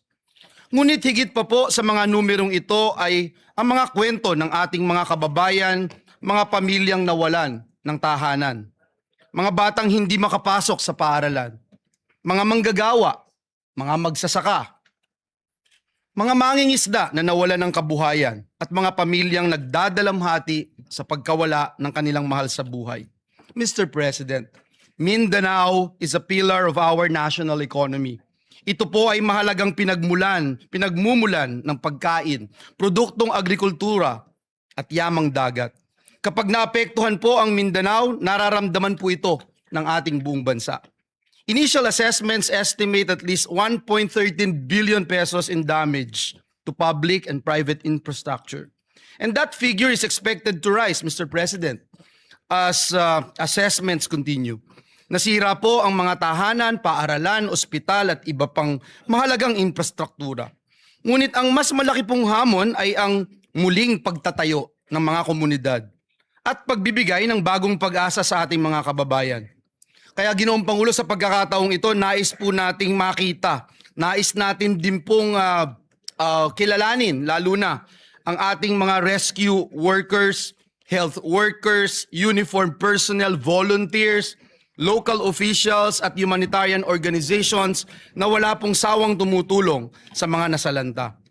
Ngunit alam po natin, Ginoong Pangulo, alam natin na hindi po sapat ang bayanihan lamang. Heroism saves lives, but resources rebuild communities. Compassion comforts victims, but funding restores livelihoods.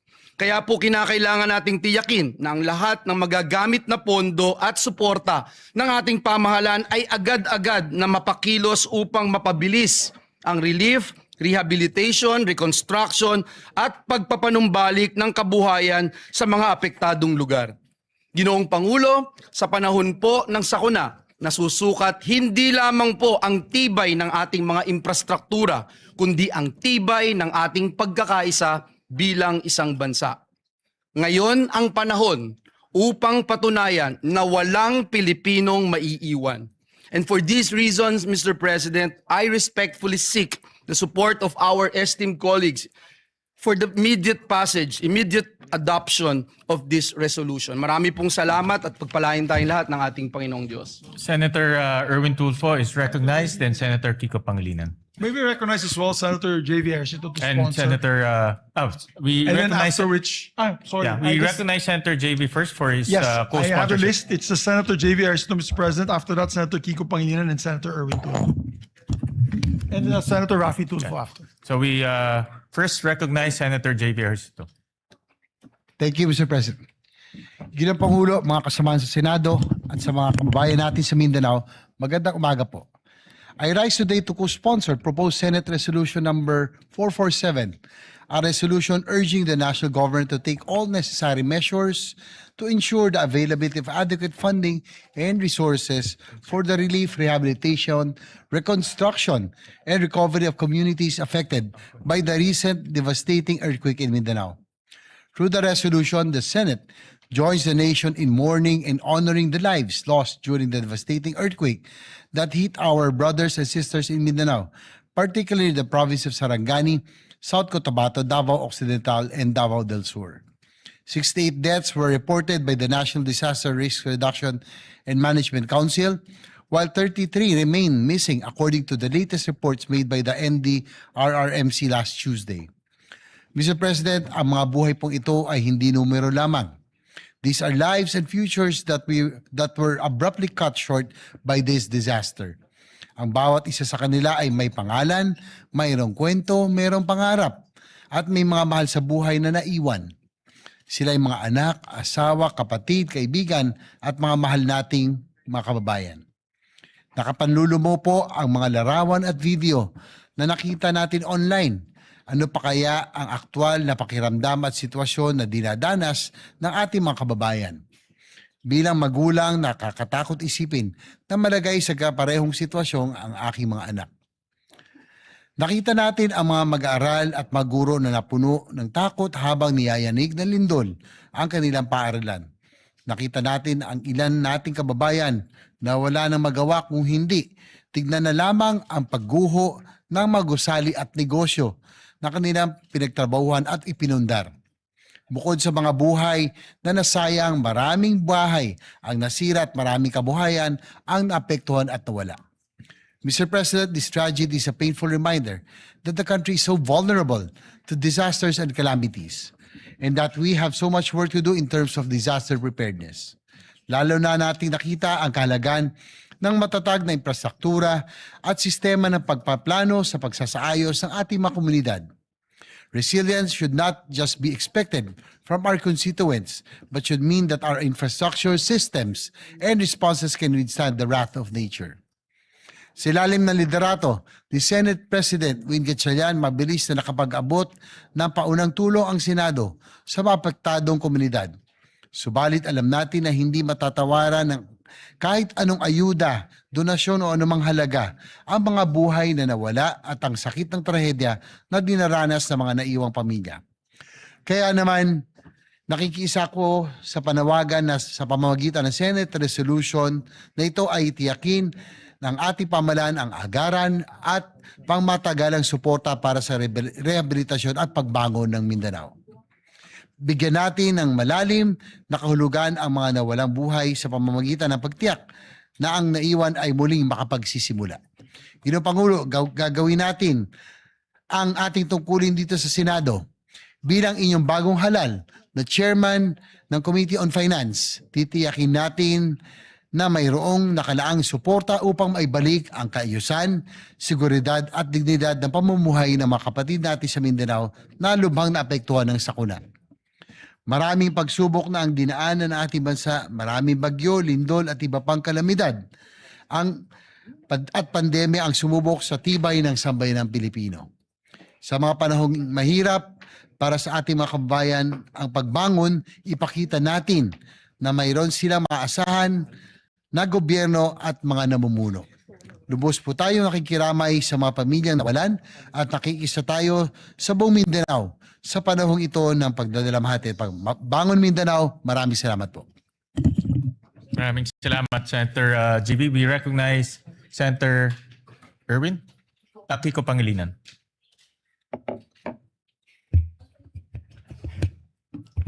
Thank you, Senate President Gatchalian. Dear colleagues, I rise to co-sponsor Senator Joel Villanueva's Senate Resolution number 447. In times of calamity, the Senate must speak as one. I commend Senator Joel Villanueva for his quick thinking and swift leadership on this resolution, which reflects the Senate's shared duty to help Mindanao recover, rebuild, and prosper. Strategic national priority ang mabilis at tuloy-tuloy na pagbangon ng Mindanao mula sa lindol noong Hunyo 8. Bakit? Dahil nasa Mindanao ang humigit kumulang 1/3 na pinakamahihirap nating mga kababayan, habang 40% ng food supply ng ating buong bansa ay galing dito. Pinakamalawak na produkto ng nyug, pinakamalawak na coconut farm sa buong Pilipinas ay nasa Mindanao. 30% of the national food trade comes from Mindanao. Food basket ng Pilipinas ang Mindanao. It is also one of our most dynamic growth frontiers. Maraming mga tahanan, paaralan, ospital, kalsada, tulay, mga sistema ng kuryente at tubig at iba pang mahalagang infrastruktura ang nasira sa Davao Region at Soc-Sargen. Kung hindi ito agad-agad at sapat na matutugunan, mas lalaki ang pinsalang dulot sa agrikultura, pangingisda, logistics at mga lokal na negosyo. Tatagal ang paghihirap ng mga apektadong pamilya at malalagay rin sa alanganin ang pambansang seguridad sa pagkain at katatagan ng ating ekonomiya. Ang Senate Bill number 2259 ng inyong lingkod naglalaan ng 15 billion pesos in supplemental funding.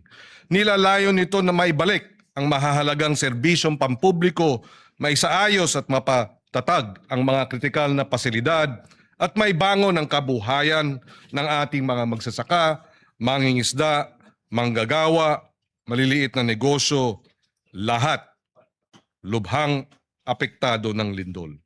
Sa pagsuporta ng PS Resolution number 447 ni Senator Joel at sa ating Senate Bill 2259, pinagtitibay ng Senado na nasa interes ng buong Pilipinas ang pagbangon ng Mindanao. Dahil pagprotekta ito sa ating sistema ng pagkain, pangangalaga sa mga trabaho at pagpapatatag at papabagsak o baba ng presyo ng mga bilihin. Sa sama-sama nating pagkilos, bubuo tayo ng isang Mindanao na mas matatag, mas ligtas, at mas handa, gayon din ng buong bansa. Kaysa natin ang ating mga kababayan sa Mindanao at hindi natin iiwan ang mga kababayan natin dito. Maraming salamat. And again, maraming salamat kay Senator Joel for sponsoring this measure. We recognize the gentleman from Palawan, Senator Erwin Tulfo. Thank you, Mr. President. I rise today to express my full support and to formally manifest my co-sponsorship of the Senate Resolution number 447, which urges the government to take all necessary measures to assist the people of Mindanao following the recent earthquake that has caused significant damage to lives, homes, infrastructure, and livelihoods. In times of calamity, it is our duty as public servants to ensure that affected communities receive immediate, adequate assistance. The earthquake has brought hardship and uncertainty to many families, underscoring the need for a swift, coordinated, and comprehensive response from all concerned agencies. Through this resolution, we reaffirm our commitment to mobilizing relief efforts, providing emergency assistance, restoring essential services, and supporting the long-term recovery and rehabilitation affected areas. We also recognize the resilience of the people of Mindanao and stand in solidarity with them as they rebuild their communities. It is imperative that the national government, together with local government units and relevant stakeholders, work closely to address the urgent needs of those affected and to strengthen disaster preparedness and response mechanism to mitigate the impact of future calamities. Ginoong Pangulo at mga kasamahan, Ito po yung sinasabi ko noon pa at paulit-ulit ko na sinasabi. Isantabi po natin ang ating mga personal or group interest. Alang-alang po sa mas nakakarami sa atin. We commend Senator Joel Villanueva for coming in today to file this resolution for the victims of the Mindanao quake. Thank you, Senator Joel Villanueva, for this resolution. For this reason, I wholeheartedly support and co-sponsor Senate Resolution number 447, Mr. President, and urge its immediate adoption. Thank you and good morning. Any more, Majority Leader? Any more, Senator Rafi? Yeah. While waiting for Senator Rafi, let me commend the resolution filed by Senator Joel Villanueva, PS Resolution 447. Ito po ay napapanahon dahil po yung naranasan ng Mindanao, particularly Sarangani and Jensan, ay isa sa pinakamalakas na lindol na naranasan po ng ating bansa. At marami pong infrastruktura na nasira doon. Nakita ho namin ni Senator Erwin, Senator JV at Senator Migs. At marami rin pong nasawi na buhay at kami po ay nakikiramay at nakikiisa po sa mga kababayan ho natin sa Jensan, Sarangani at sa lahat pong ng lugar na tinamaan po ng lindol. At kaya po nagbibigay pugay ho kami kay Senator Joel dahil ito pong resolusyon ay nagdedirekta ng mabilis na action at mabilis po na pag-release ng pondo para po makatulong po sa mga kababayan natin sa Mindanao. With that, we recognize Senator Rafi Tulfo. Mr. President, colleagues, I rise today to express my strong support for Senator Joel Villanueva, Senate Resolution 447 and 452 concerning the recent 7.8 earthquakes which struck Mindanao last June 8, 2026. Hindi basta numero mga biktima ng lindol o anumang kalamidad. Sila po ay mga pamilyang nawala ng mga mahal sa buhay, tahanan at kabuhayan. The people of Mindanao have shown remarkable resilience in the face of adversity. Ngunit hindi sapat ang katatagan lamang. Hindi natin maaaring iasa sa tibay ng loob ng ating mga kababayan ang kanilang pagbangon. Kailangan nila ang agarang tulong at buong suporta ng pamahalaan upang muling maitayo ang kanilang mga buhay at komunidad. These resolutions recognize the urgent need to assess the full extent of the damage, ensure the relief and rehabilitation efforts are delivered efficiently, and identify measures that will strengthen the preparedness of our community against future disasters. Kasabay po nito, kinikilala natin rin ang kabayanihan ng ating mga rescue workers, medical teams at frontliners na nagbuwis ng oras at lakas upang pangunahan ang ating recovery efforts. For these reasons, I express my support, again, for Senate Resolution 447 and 452, and urge my colleagues to continue working together to ensure that the affected communities receive the assistance, rehabilitation, and protection that they deserve. May we continue to pray for their rehabilitation and for the continued safety of all our kababayans. Maraming salamat po, Mr. President. Thank you. Thank you very much for the co-sponsorship speech. Majority Leader, any more Thank you very much, Mr. co-sponsorship? President. With that, no other members wish to sponsor the measure. I move that all members present be made co-sponsors, Mr. President. Is there any objection? Hearing none, motion is approved and all senators are made co-sponsors of this bill. Yes, Mr. President. Those are present today. Mr. President, I move that we adopt proposed Senate Resolution number 447. I so move, Mr. President. Is there any objection? Hearing none, proposed resolution 447 is hereby adopted, subject to style. Thank you, Mr. President. And we'd like to thank Senator Joel Villanueva for filing this measure. Kami po sa Mindanao ay nagpapasalamat po sa kanya sa malasakit po niya sa amin sa Mindanao. Maraming po salamat kay Senator Joel. With that, Mr. President, I move to also take up proposed Senate Resolution number 452 and ask the Secretary to read the title of the measure. Resolution expressing the profound gratitude of the Senate of the Philippines to the rescue workers, social welfare and healthcare personnel, local government units, uniformed services, civil volunteer groups, and all humanitarian responders for providing swift life-saving assistance to affected communities in the aftermath of the magnitude 7.8 earthquake that struck Mindanao. Health workers. Thank you, Mr. President. Mr. President, you are the sponsor Yes, of the measure, Mr. President. Do you wish to? Yes, Mr. sponsor President, or- I will just, Majority Leader, I will just insert my sponsorship speech for this resolution. Pero ito po ay simpleng pasasalamat sa ating mga frontliners, sa DSWD, in particular the Armed Forces of the Philippines who provided logistical support sa mga sinalanta po ng lindol. Kaya po ito ay isang pasasalamat sa lahat po ng frontliners natin. Kasama na rin po yung LGUs. Na talagang kaagad rumisponde sa pinsala ng lindol. Thank you, Mr. President. Pero meron na po tayong mga kasamahan. Mr. President, with your permission and permission of the body, we would like to give short sponsorship speeches. Yes. May we recognize Senator J.V. Ejercito? He'll also insert to the records his sponsorship speech, and we'd like to recognize Senator Erwin Tulfo. We recognize Senator Erwin Tulfo for his co-sponsorship speech. Mr. President, colleagues, I rise today to manifest my support and co-sponsorship on Senate Resolution number 452, expressing the profound gratitude of the Senate to rescue workers, social welfare, healthcare personnel, local government units, uniformed services, civil volunteer groups, at sa lahat po ng humanitarian responders sa government man o sa pribadong kumpanya. Marami po akong nabalitaan na may mga private companies po. Yung iba po galing sa mga mining corporations na nagpadala po ng kanilang workers para tumulong po sa paghahanap sa mga natabunan ng mga gumuhong gusali.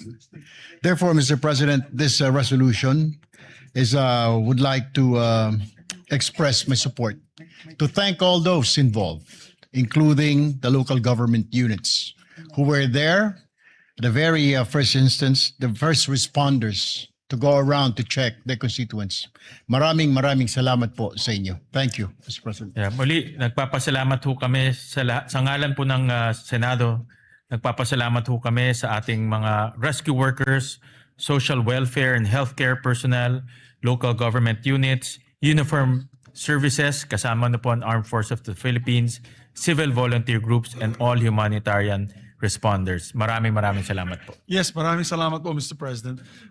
Some, of course, special mention po yung Red Cross, Philippine Yes, Red Cross, kung saan of po course. tayo ay membro bilang governors, Board of Governors of the Philippine Red Na Cross. pinangungunahan po ni And, Chairman Dick Gordon. Chairman Dick Gordon for his speedy action, always ready, always there, always first, always ready, always there, na Red Cross, headed by Senator Dick Gordon. We'd like to thank them. So with that, Mr. President, I move that we adopt proposed Senate Resolution number 452. I so move, Mr. Is there any objection? Hearing none, proposed resolution 452 is hereby adopted, subject to style. Thank you very much, Mr. President. Mr. President, we have a few bills that we can take up on the floor. Maybe we can just take this up already. We have to show our kababayans that we are working. We're going to pass several measures today. Mr. President, I move that we resume consideration on Senate Bill number 1990 under Committee Report number 52. I so move, Mr. President. This is for a period of, it's in the period of amendments, this measure. Is there any objection? Hearing none, the motion is approved. The measure is sponsored by our chairman, the Committee on Agriculture, Senator Francis Kiko Pangilinan. This is an act ensuring the development and promotion and protection of agricultural and fisheries cooperatives. Magandang panukala po ito, Mr. President. I move that we recognize the sponsor and we'll also recognize Senator I will introduce his. He already gave the amendment? Yes. So the amendments of Senator Joel are already with Senator Pangilinan. May we recognize the good sponsor, Mr. President? We recognize the gentleman from Pampanga, Senator Kiko Pangilinan. Thank you, Mr. President. Thank you, Majority Leader. Mr. President, as earlier manifested, we are in the period of amendments. Only Senator Joel Villanueva has introduced amendments, and therefore we can proceed on Section 11, other benefits and privileges of agriculture co-ops. This is on page 9. between lines 9 and 10, we insert the following proviso, provided that the continued enjoyment of tax and fiscal incentives shall be subject to compliance with the assessment and rating system established under Section 21 of this Act, including standards on governance, financial transparency, member benefit distribution, and actual productive agriculture activity. So moved, Mr. President. Is there any objection? Hearing none, amendment is carried. Thank you, Mr. President. Another amendment of Senator Villanueva is Section 14, creation of the Bureau of Agriculture Cooperatives. On page 11, lines 22 and 23, delete the proviso and replace it with the following. Provided that the department shall, in coordination with the CDA and concerned local government units and subject to budgetary availability and applicable laws, establish a needs-based staffing framework for cooperative development officers based on agriculture population, geographic need, cooperative density, and other relevant development indicators, with priority given to the underserved and strategically significant agriculture areas.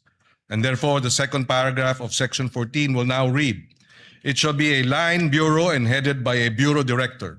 Its organizational and staffing pattern shall be determined by the department in consultation with the Department of Budget and Management, provided that the department shall, in coordination with the CDA and concerned local government units and subject to budgetary availability and applicable laws, establish a needs-based staffing framework for co-op development officers based on agri population, geographic needs, cooperative density, and other relevant development indicators, with priority given to underserved and strategically significant agriculture areas. I so move, Mr. President. Is there any objection? Hearing none, amendment is approved.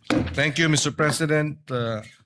We proceed to Section 15, Powers and Functions of the Bureau of Agriculture Co-ops.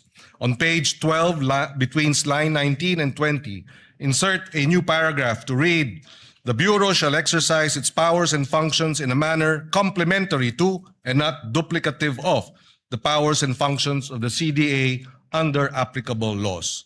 So move, Mr. President. Is there any objection? Hearing none, amendment is approved. Mr. President, Section 30, implementing rules and regulations, the amendment will be on page 17, deletes line 9 to 12 and replace them with the following. Section 30, implementing rules and regulations. The rules and regulations necessary for the effective and efficient enforcement of the provisions of this Act shall be formulated by the Department and the CDA in coordination with the relevant government agencies and in consultation with the LGUs, agriculture cooperatives, farmers and fisherfolk organizations, and other stakeholders, and shall be implemented within 90 days from the effectivity of this Act. Unjustified or willful failure or refusal of the concerned government agencies to promulgate the implementing rules and regulations, IRR, within the specified period shall subject the heads of these government agencies to administrative penalties under applicable civil service laws. And third paragraph, should the IRR contain provisions that are contrary to this Act, the heads of government agencies responsible for such provision, when done in bad faith or with gross negligence, shall be held administratively liable. So move, Mr. President. Is there any objection? Hearing none, amendment is approved. And finally, Mr. President, Section 32, Annual Reports. The amendment is on page 17 between lines 23 and 24 to insert a new paragraph to read, to promote transparency and accountability, the Bureau shall maintain and regularly update a publicly accessible digital registry containing relevant information on accredited agriculture cooperatives, including their ratings, incentives and benefits received, procurement awards, grants, and compliance status subject to applicable data privacy laws. So move, Mr. President. Is there any objection? Hearing none, amendment is approved. Thank you, Mr. President. There are no other proposed amendments for Senate Bill 1990. With the permission of our majority leader, if we can move to terminate the period of amendments. Yes, Mr. President. Mr. President, there being no other members who wish to amend the measure further, I move that we close the period of amendments. I so move, Mr. President. Is there any objection? Hearing none, period of amendments is hereby closed. Mr. President, with that, I move to approve on second reading Senate Bill number 1990 and the committee report number 52. Is there any objection? Hearing none, Senate Bill number 1990 is hereby approved on second reading. Thank you very much, Mr. President. Move to suspend consideration of the measure.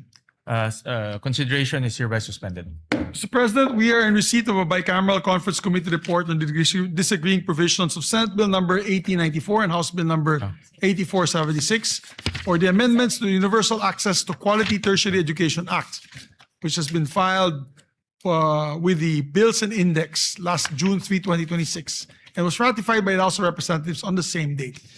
Mr. President, I move that we approve and ratify the said conference committee report on the disagreeing provisions of Senate Bill number 1894 and House Bill number 8476, and the text of the joint explanation be deemed read into the records of the chamber. I so move. Is there any objection? Hearing none, the motion is approved. The conference committee report is approved and ratified. Thank you very much, Mr. President. And Mr. President, yes, Mr. President. May we recognize our distinguished colleague, Senator Joel Villanueva. We recognize the gentleman from Bulacan, Senator Joel Villanueva. Yeah, Mr. President, just to give a very short manifestation on the ratification of the BICAM report on enhancing universal access to quality tertiary education. Mr. President, dear colleagues, it is with great privilege that we rise today to express our strong support for the ratification of the Bicameral Conference Committee report on the disagreeing provisions of Senate Bill number 1894 and House Bill number 8476, otherwise known as the Act Enhancing the Universal Access to Quality Tertiary Education. We again extend our warmest gratitude to our fellow conferees in the Senate and our counterparts in the House of Representatives, especially Chairperson Lauren Legarda, as one of the co-authors one of the authors and co-sponsors of this particular measure. Mr. President, we welcome the improvements introduced to this legislation and remain hopeful that these amendments will further strengthen RA number 10931, or the Universal Access to Quality Tertiary Education Act. More importantly, we trust that these reforms will remain faithful to the original spirit and intent of the law, a landmark measure that we, together with some of our colleagues here, including our Senate President, envisioned during its passage to make higher education more accessible to every deserving Filipino learner, especially those who face the greatest economic barriers. This measure responds directly, Mr. President, to that challenge by granting prioritization of eligibility to the tertiary education subsidy for enrolled students from the 4Ps or Pantawid Pamilyang Pilipino program households in recognized higher education institutions and technical vocational institutions. We are helping, Mr. President, ensure that financial hardship does not stand in the way of educational opportunity. So ultimately, Mr. President, this measure advances our collective goal of building a more equitable and inclusive education system. It strengthens the country's commitment to supporting learners not only in gaining access to tertiary education, but also in successfully completing it and realizing their full potential. Again, Mr. President, for these reasons, we wholeheartedly support the ratification of this BICAM report. Maraming salamat, Ginoong Pangulo. At, Thank you, Senator Joel Villanueva. Thank you very much, sir, Deputy Majority Floor Leader. Thank you, sir. With that, I move to consider Senate Bill number 1991 and the committee report number 53. I so move. Is there objection? Hearing none, the motion is approved. This is an act strengthening the National Agriculture and Fisheries Extension System to accelerate agriculture and fisheries development, Mr. President. The sponsor of this measure is Senator Kiko Pangilinan, and may we recognize the sponsor and to amend Senator Joel Villanueva. Yeah, we recognize the sponsor, Senator Kiko Pangilinan, and Senator Joel for his amendments. Thank you, Mr. President.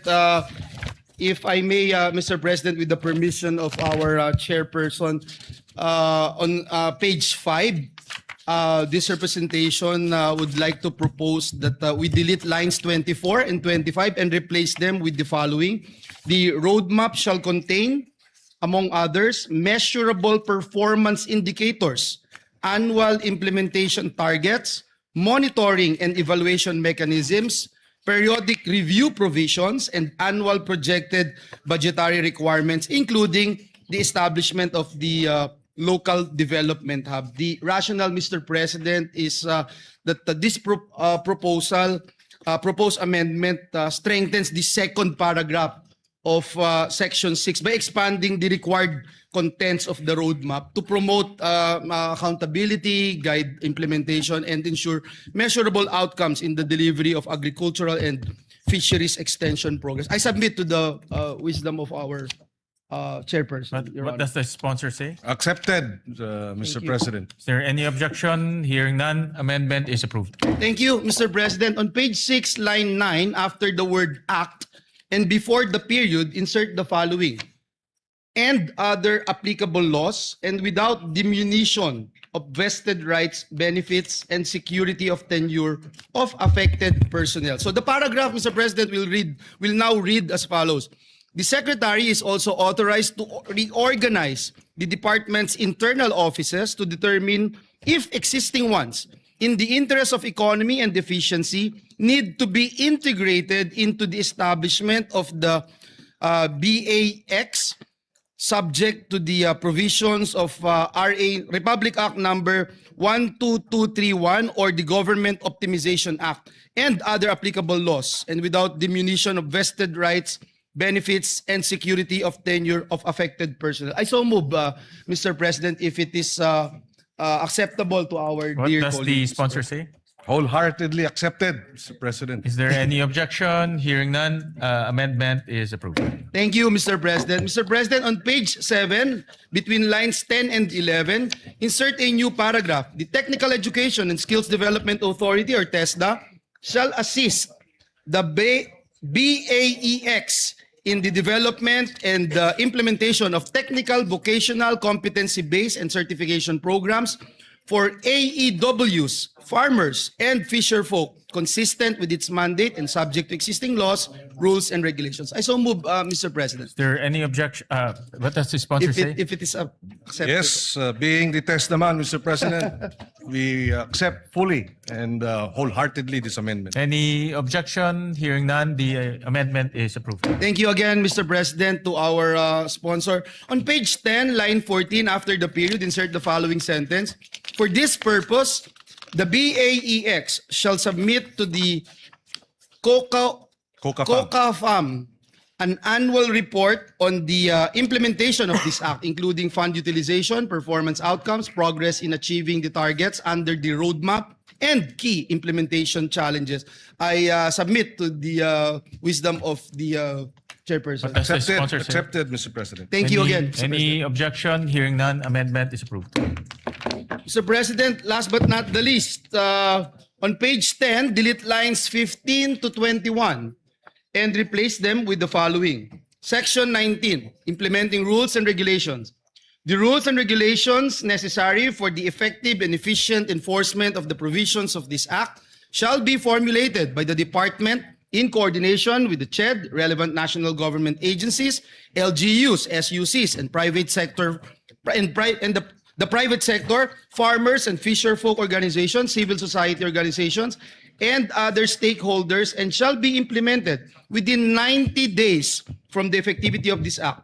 The IRR shall include, among others, the phased implementation of the transition from the ATI to the BAEX, personal transition mechanisms, asset and resource transfer procedures, institutional coordination protocols, qualification standards, and safeguards to ensure the uninterrupted delivery of agricultural and fisheries extension services. Unjustified or willful failure or refusal of the concerned agencies to promulgate the implementing rules and regulations, IRR, within the specified period shall subject the heads of these government agencies to administrative penalties under applicable civil service laws. Should the IRR contain provisions that are contrary to this act, the head of the government agencies responsible for such provision, when done in bad faith or with gross negligence, shall be held administratively liable. I submit, Mr. What President. does the sponsor say? Accepted, Mr. President. Any objection? Hearing none, amendment is carried. Thank you very much, Mr. President. We'd like to put on record our sincerest thanks and gratitude to our distinguished sponsor of the measure. Thank you, Mr. President. Thank you, dear colleague. We'd like to thank Senator Joel for his amendments. Mr. President, with the permission of the majority leader, we just have a few more amendments for this measure. Please proceed. Yes, Section 4, creation of the Bureau of Agriculture Extension, BAEX, first paragraph, on page 3, line 27, between the words agriculture and extension, insert the phrase and fisheries. And on the same line, delete the acronym BAEX and replace with the acronym BAFEX. This shall be an omnibus amendment in the bill to reflect the name of the new DA Bureau, which is the Bureau of Agriculture and Fisheries Extension, or BAFEX. The first paragraph of Section 4 as amended shall now read as follows. Creation of the Bureau of Agriculture and Fisheries Extension, BAFEX.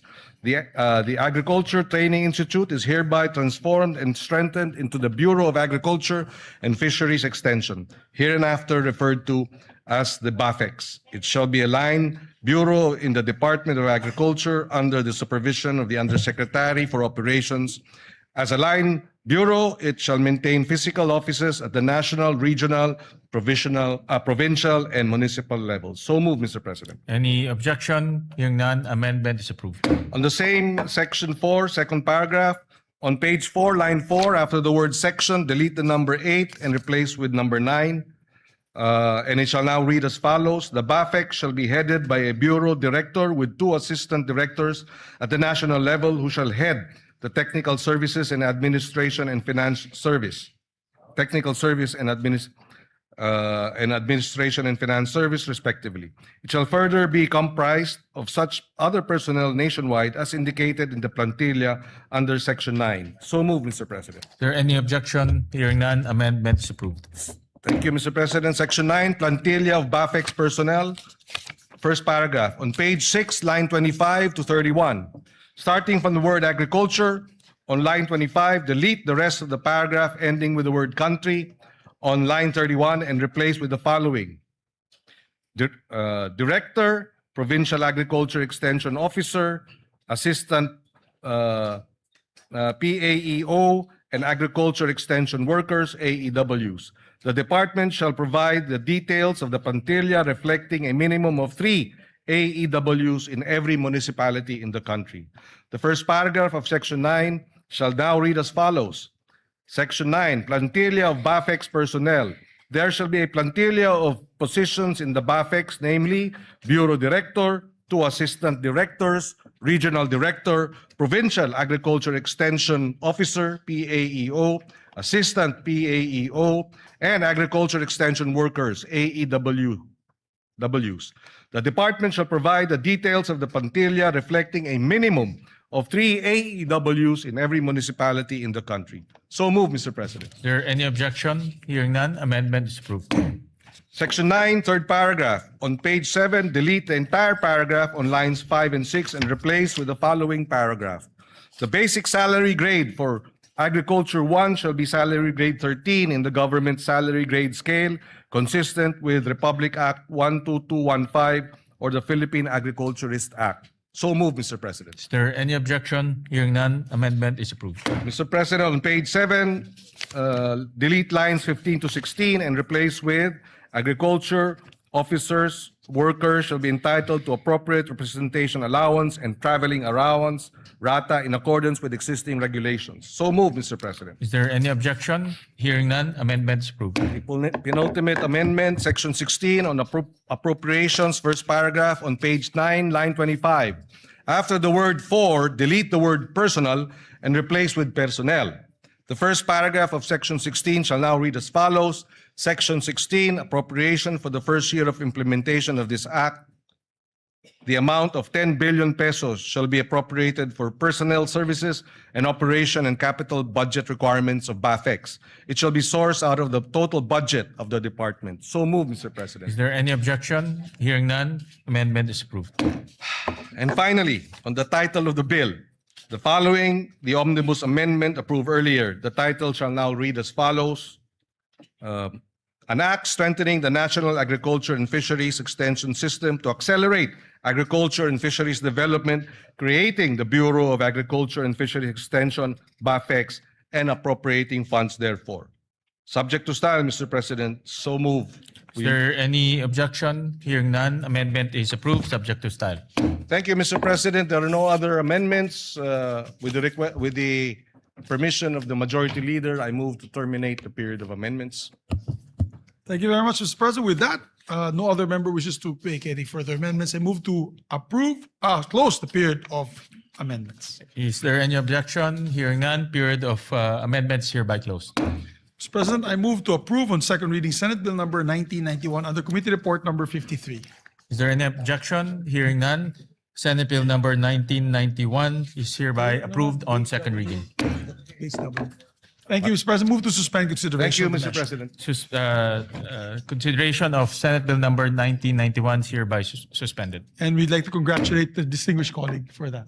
Mr. President, I move, finally, we'll take up one more bill and one sponsorship of another bill, and then we can suspend for the CA. And then we'll take up the other bills this afternoon when we come back, Mr. President. Mr. President, I move that we resume consideration of Senate Bill number 1905 under Committee Report number 35. I so move, Mr. President. Is there any objection? Hearing none, motion is approved. This measure, Mr. President, is for all our barangay health workers. We were in the ground during the earthquake, and we saw all the first responders were actually barangay health workers helping our people. We promised them, Mr. President, we will pass this, and therefore I would like to recognize the sponsor, Senator Risa Ontiveros, for their finalizing our amendments of this measure, Mr. President. By the way, for the record, Mr. President, we passed this already in the last Congress. So it's just a matter of passing this once again in this Congress. Thank you, Majority Leader. We recognize the gentle lady from Panay, Senator Risa Ontiveros. Salamat po, Mr. President. Mr. President, there are no more committee amendments, and no colleague has submitted individual amendments for proposal today. So, with the indulgence of the body, Mr. President, if the body will kindly allow, and in the light also of what the Majority Leader has said, na actually round 2 na po ito ng mga barangay health workers sa buong Pilipinas since the previous or 19th Congress. If the body will allow, Mr. President, I respectfully move with the indulgence of the Majority Leader that the body closes the period of amendment on Senate Bill number 1905, Mr. President. Yes. This is actually the second time around this bill came Mr. to the floor. President. Yes, Mr. And President. last time we actually approved it. Unfortunately, hindi ho siya natuloy. No? So Yes. with that, Senator Erwin is raising his hands. We recognize Senator Erwin Tulfo. Just a short manifestation, Mr. President, Madam Chair, our sponsor. Kailangan na po siguro talaga nating ipasaho ito. Kailangan po dahil ito po ay ang ating po mga barangay health workers, mga first responders. Ito po nakita natin nung nagdaang earthquake sa Mindanao, sila po ang nauna. Ang mga barangay health workers po natin, ginagamot po yung may mga sugat at nag-iikot po sa iba't ibang barangay. Doon po sa Sarangani, doon po sa General Santos City. At hindi lang po sa lugar na yan, kundi sa iba't ibang panig ng ating bansa na kapag tinamaan po ng mga unos, kalamidad, sila po ang unang-unang mga rumiresponde sa mga bahay-bahay. So, I believe it is high time that we must pass this Senate bill alang-alang po sa kanila. And it is our way of saying thank you for your service. Maraming salamat, Mr. President. Thank you for that. Maraming salamat, Madam Sponsor. Thank you for that manifestation, Senator Erwin. I believe last night was Senator JV who sponsored this bill. No, kaya ho, That's dumaan right, na ho Mr. to sa maraming debate at sa wakas, nandito tayo ulit para aprubahan. Thank you very much, Mr. President. With that, I move that we close the period of amendments. Is there any objection? Hearing none, the period of amendments hereby closed. Salamat, Mr. President. Thank you, Mr. President. Mr. President, move to approve on second reading Senate Bill number 1905 under Committee Report number 35. So, Is there any objection? Hearing none, Senate Bill number 1905 is hereby approved on second reading. Mr. President, I move congratulations. Congratulations to the sponsor. To the barangay health workers and the sponsor, Salamat, Mr. Mr. President. President. Congratulations. And to the Senate. Mr. President, move to suspend consideration of the same. The consideration of the aforementioned bill is hereby suspended. Mr. President, I move that we proceed to reference of business, short reference of business. The Senate Secretary is directed to read the reference of business. Reference to business, message from the House of Representatives, letter from the House informing the Senate that on 3 June 2026, it passed the following House bills in which it requests the concurrence of the Senate. House number A389, an act prohibiting political dynasties in national and local elective offices. Referred to the Committee on Electoral Reforms and People's Participation and Constitutional Amendments and Revision of Codes. House number 9466, an act converting the National Feeding Program into a National Nutrition Program by expanding its scope and coverage and enhancing its support mechanisms, appropriating funds therefore, amending RA 11037 or the Masustansyang Pagkain para sa Batang Pilipino Act.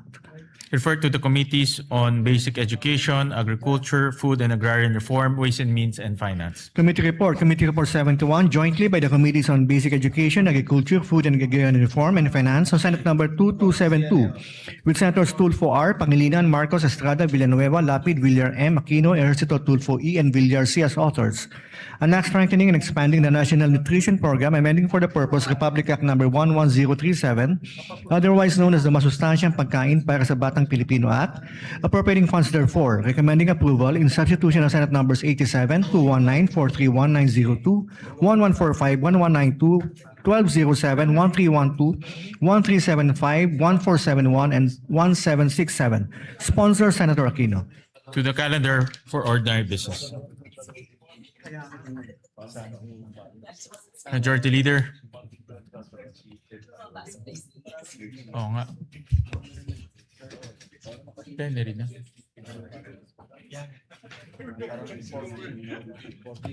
Thank you very much, Mr. President. Mr. President, before we recognize our distinguished sponsors of the measure, we'd just like to welcome also to the plenary our dear colleagues from the House of Representatives, members of the Commission on Appointments. We welcome our colleagues from the Commission on Appointments, Excited na po particularly sila. our Excited na po sila. counterparts from the House of Representatives. Yes, thank you, Mr. President. We welcome them with open arms to their House of or to the Senate, Mr. President.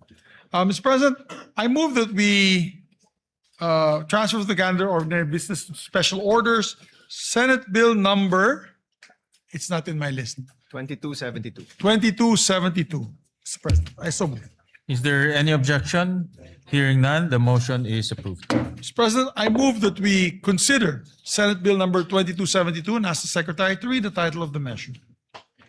Is there any objection? Hearing none, the motion is approved. Consideration of Senate Bill number 2272 is in order. Under Committee Report number 71, Mr. President. Under Committee Report 71, the Secretary is directed to read only the title of the bill without prejudice to inserting into the records the whole text thereof. An act strengthening, expanding the National Nutrition Program, amending for the purpose Republic Act number 11037, otherwise known as the Masustansyang Pagkain para sa Batang Pilipino Act, appropriating funds therefore. Mr. President, we recognize the sponsor, Senator Bam Aquino, to sponsor the measure. We recognize the gentleman from Tarlac, Senator Bam Aquino. Mr. President, mga kasama, magandang araw po sa ating lahat. The Committee on Basic Education is pleased to present Senate Bill number 2272 under Committee Report number 71, which seeks to amend Republic Act 11037 or the Masustansyang Pagkain parang sa Batang Pilipino Act.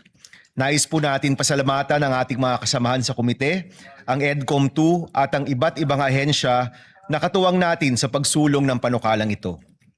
Sa lahat po, ng mga pangyayari sa Senado sa nakaraang buwan.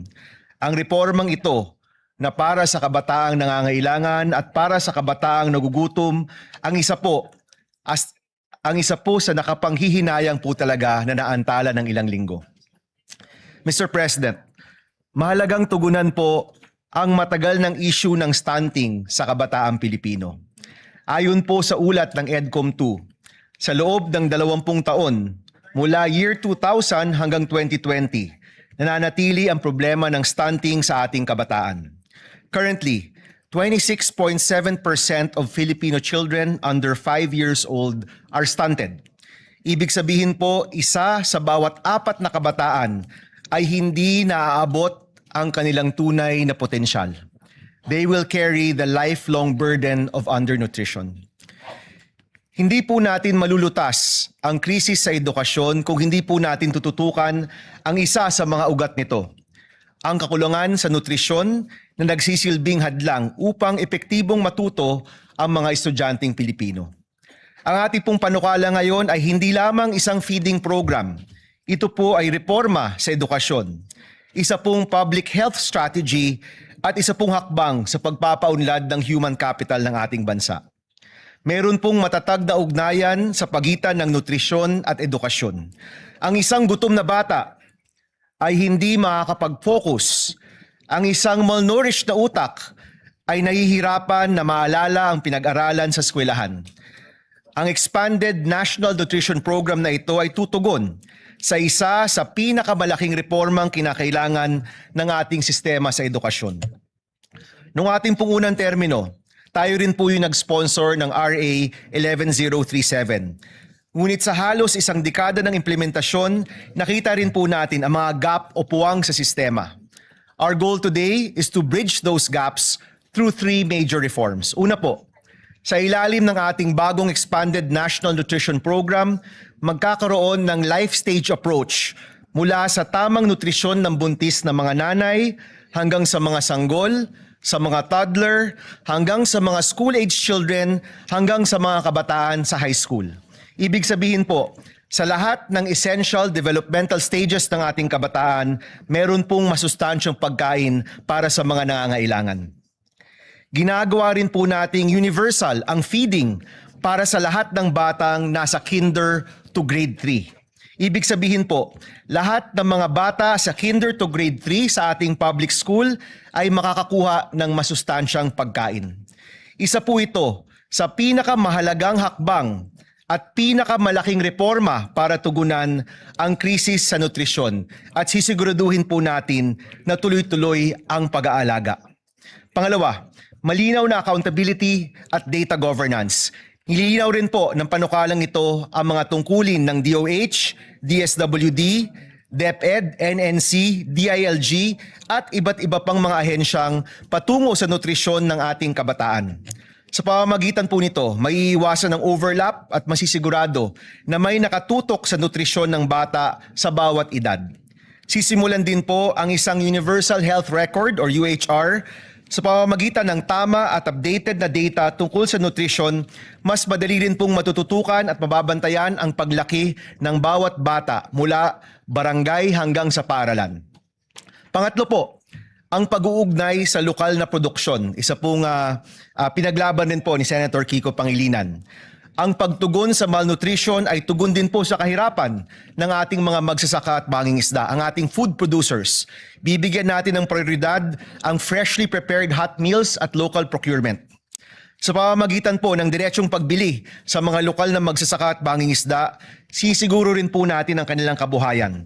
Kaya po yung budget para sa nutrition ay pwede rin pong magsilbing budget para sa ating lokal na agrikultura. Tulad din po ng ating Classroom Building Acceleration Program or CAP-ACT, maaaring bigyan ng suporta ang mga LGU na merong effective na feeding or nutrition programs. Sila po'y maaaring magkaroon ng bahagi ng pambansang pondo upang maipatupad ang mga nutrition program nila sa kanilang sariling lugar. Mga President, Mr. President, mga kasama, ang nutrition po ay isang long-term investment para sa ating human capital at ekonomiya. Ang mga batang malusog ay mas may pagkakataong magtagumpay sa paaralan, maging produktibong bahagi ng ating workforce at makapag-ambag sa pag-unlad ng ating bansa. Nagbibigay din ang batas na ito ng karagdagang suporta para sa mga vulnerable sectors tulad ng indigenous learners, mga nasa GAIDA or geographically isolated and disadvantaged areas, mga batang may kapansanan at mga buntis na mag-aaral. Gaya po ng iba nating mga reforma sa edukasyon, inaasahan ko po ang inyong suporta upang masiguro na wala ng batang Pilipino ang uuwi na gutom o mahihirapang mag-aral dahil sa kumukulong sikmura. Simulan po natin ang pag-unlad ng ating bansa sa pinakapundasyon, isang batang Pilipinong busog, malusog, at handang matuto. Maraming salamat, Mr. President, mga kasama. Magandang araw po sa inyong lahat. Maraming salamat, Senator Bam, at maraming salamat at meron tayong ganitong batas para pumalutas po natin ang malnutrisyon sa ating bansa. At maraming salamat at binibigyan mo ng importansya ang kalusugan ng ating mga mag-aaral. Thank you, Mr. President. One of our principal authors and sponsors would like to also sponsor. We recognize distinguished colleague Senator Joel Villanueva. Yeah, we recognize Senator Joel Villanueva. Thank you very much, Mr. President, distinguished Majority Leader. Ginoong Pangulo, distinguished colleagues, it is an honor to co-sponsor Senate Bill number 2272 or the Expanded National Nutrition Program Act, strengthening and expanding Republic Act number 11037 or the Masustansyang Pagkain para sa Batang Pilipino Act. As one of the authors of this particular measure, having filed Senate Bill number 1145, we'd like to put on record our sincerest thanks and gratitude to the sponsor of the measure, our chairperson, Senator Bam Aquino, for pushing for this timely amendments to the law. Ginoong Pangulo, kapag po ang isang batang Pilipino ay pumapasok sa paaralan na wala pong laman ang sikmura, hindi lang po yan ang walang laman. Unti-unti rin pong nauubos ang kanyang pag-asa. Because before a child can dream, before a child can learn, before a child can succeed, he needs to be fed and nourished. According to UNICEF, Mr. President, nearly 1 in every 3 Filipino children under 5 years old is chronically malnourished. Sa BARM nga po, umaabot pa raw po sa 45.2% ang stunting rate ng mga bata. Mas mataas pa po ito, Ginoong Pangulo, sa nakakaalarma ng 28.8% na stunting rate ng buong bansa. Habang tayo po ay narito ngayon sa bulwagang ito, may batang Pilipinong pumapasok sa paaralan na tubig lang ang laman ng kanyang tiyan.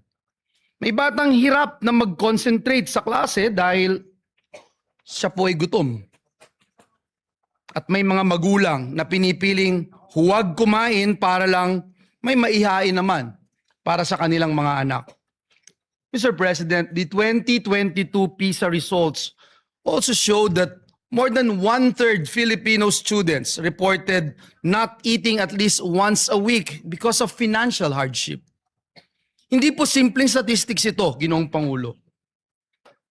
Mukha po ito o mukha po iyan ng batang nahihilo sa classroom.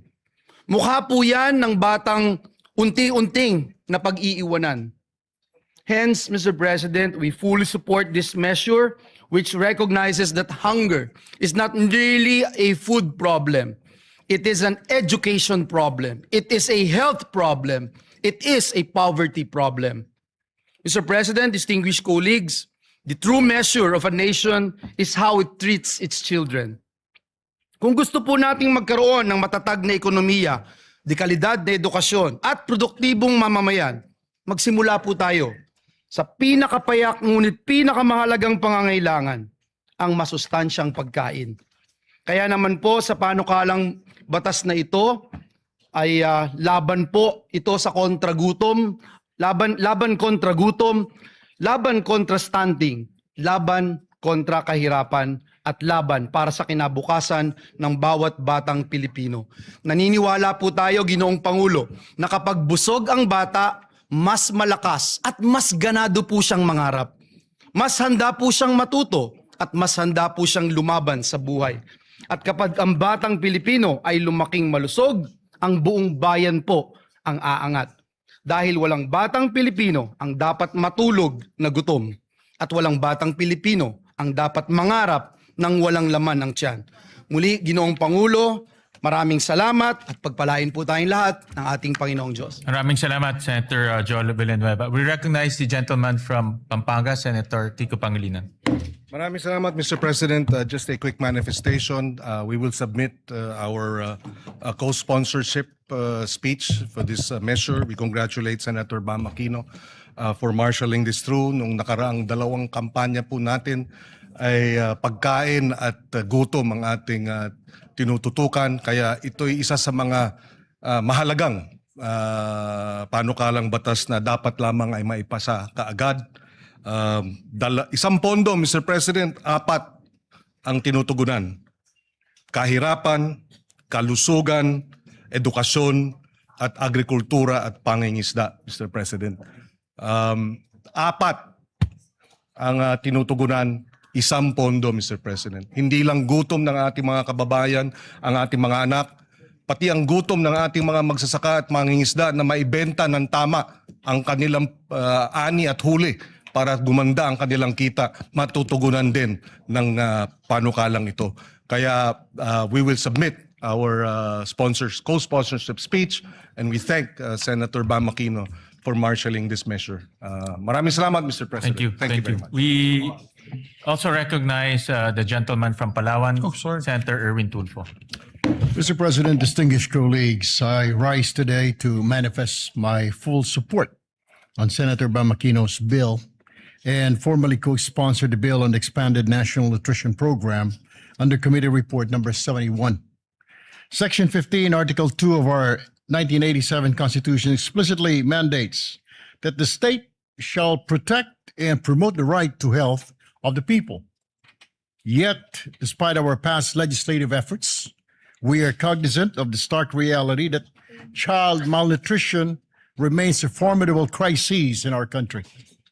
Under Republic Act number 11037 or the Masustansyang Pagkain para sa Batang Pilipino Act, our national feeding program is currently limited to a period of 120 days. Mr. President, this is simply insufficient to sustain the nutritional requirements of our growing children from prenatal period to their school age years. Hindi naman po nawawala ang gutom at malnutrisyon pagkalipas ng 120 days. Sa katunayan, karamihan sa mga kaso ng stunting ay nagsisimula sa unang yugto ng buhay ng isang bata. Kaya kinakailangan ang tuloy-tuloy at pangmatagalang interbensyon. It is for this reason that I also filed Senate Bill number 1471. Through this measure, we seek to extend the national feeding program. Furthermore, this bill represents an opportunity to simultaneously uplift another marginalized sector by harmonizing this measure with Section 11 of Republic Act number 11321 or the Sagip Saka Act. We mandate the direct purchase of agricultural and fishery products from accredited farmers and fisher folks cooperatives. Mr. President, by linking our national feeding initiatives directly with our local producers, we combat the hunger that impairs our students' ability to learn, and we secure reliable livelihood for our agriculture sector. Win-win solution para sa ating mga mag-aaral at magsasaka.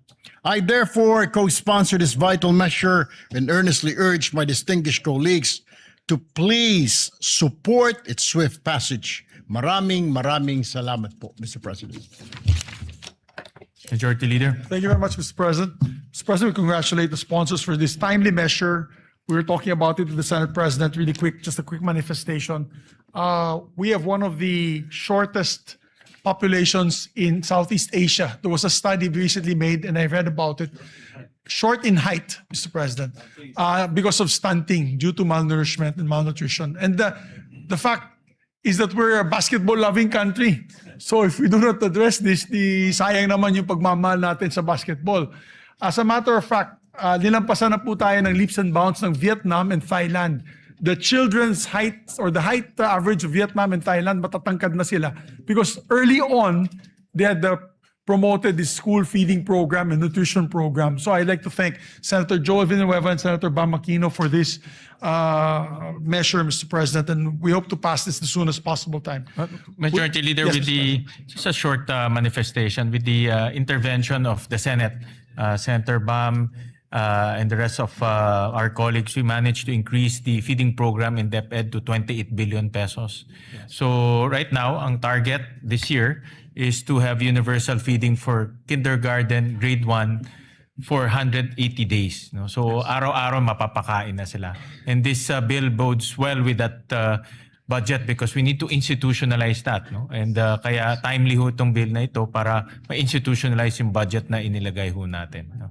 Thank you. Thank you very much, Mr. President. We need to do this and act on this measure with haste. Mr. President, I move to suspend consideration of the measure to allow our colleagues to study the measure further. Is there any objection? Hearing none, the aforementioned bill is hereby suspended. Mr. President, we'd just like to designate, before we suspend for the CA, we'd just like to designate the members of two bicameral conference committees that will happen very soon. I move that the Senate President rather designate the Senate conferees to the Conference Committee on the Disagreeing Provisions on Senate Bill number 1981 and House Bill number 4744. These are the bills on Private Basic Education Vouchers Assistance Act, Mr. President. Is there any objection? Hearing none, the following are designated conferees on the disagreeing provisions on Senate Bill number 1981 and House Bill number 4744. Senator Bam Aquino as chairperson, Senate President Win Gatchalian as the author of this bill, and Senator Joel Villanueva. For the minority, Senator Lauren Legarda and Senator Camille Villar. Thank you very much, Mr. President. Mr. President, I move also that we proceed with the Senate President's designation of Senate conferees to the Conference Committee on the Disagreeing Provisions on Senate Bill number 1966 and House Bill number 6636. This is the bill institutionalizing the Assistance to Individuals in Crisis Situations Act. I so move, Mr. President. Is there any objection? Hearing none. The following members are hereby designated as Senate conferees on the Conference Committee on Disagreeing Provisions on Senate Bill number 1966 and House Bill number 6636. They are Senator Erwin Tulfo as chairperson, members for the majority, Senator Ping Lacson, Senator Lito Lapid, Senator Vicente Soto III, and for the minority, Senator Bongo. Thank you, Mr. President. And also for the record, Senator Kiko Pangilinan would like to be co-author and co-sponsor of the committee report of Senator Bam, as well as yours truly, Mr. President, if I can be made also co-sponsor and co-author. So recorded. Thank you. And Senator Rafi Tulfo as well, Mr. President. So recorded. Thank you, Mr. President. Mr. President, I move that we also we have the list of the minority members to the CA so that they can also participate in today's commission on appointments. This list had come from the office of Senator Pia Cayetano. Mr. President, I move that we elect the following senators as members of the commission on appointments on the part of the minority: Senator Rodante Marcoleta, Senator Christopher Bongo, Senator Amy Marcos, Senator Lauren Legarda, and Senator Jinggoy Estrada. I so move. Is there any objection? Hearing none, the motion is approved. And also, Mr. President, pursuant to Article 6, Section 17 of the 1987 Constitution, I move to elect the following members to the Senate Electoral Tribunal on the part of the minority: Senators Pia Cayetano and Senator Robin Hood Padilla. I so move. Is there any objection? Hearing none, motion is approved. With that, Mr. President, I move to suspend session until 3 o'clock in the afternoon to allow us to have our Commission on Appointments hearings this afternoon, Mr. President. I so move. Session is suspended.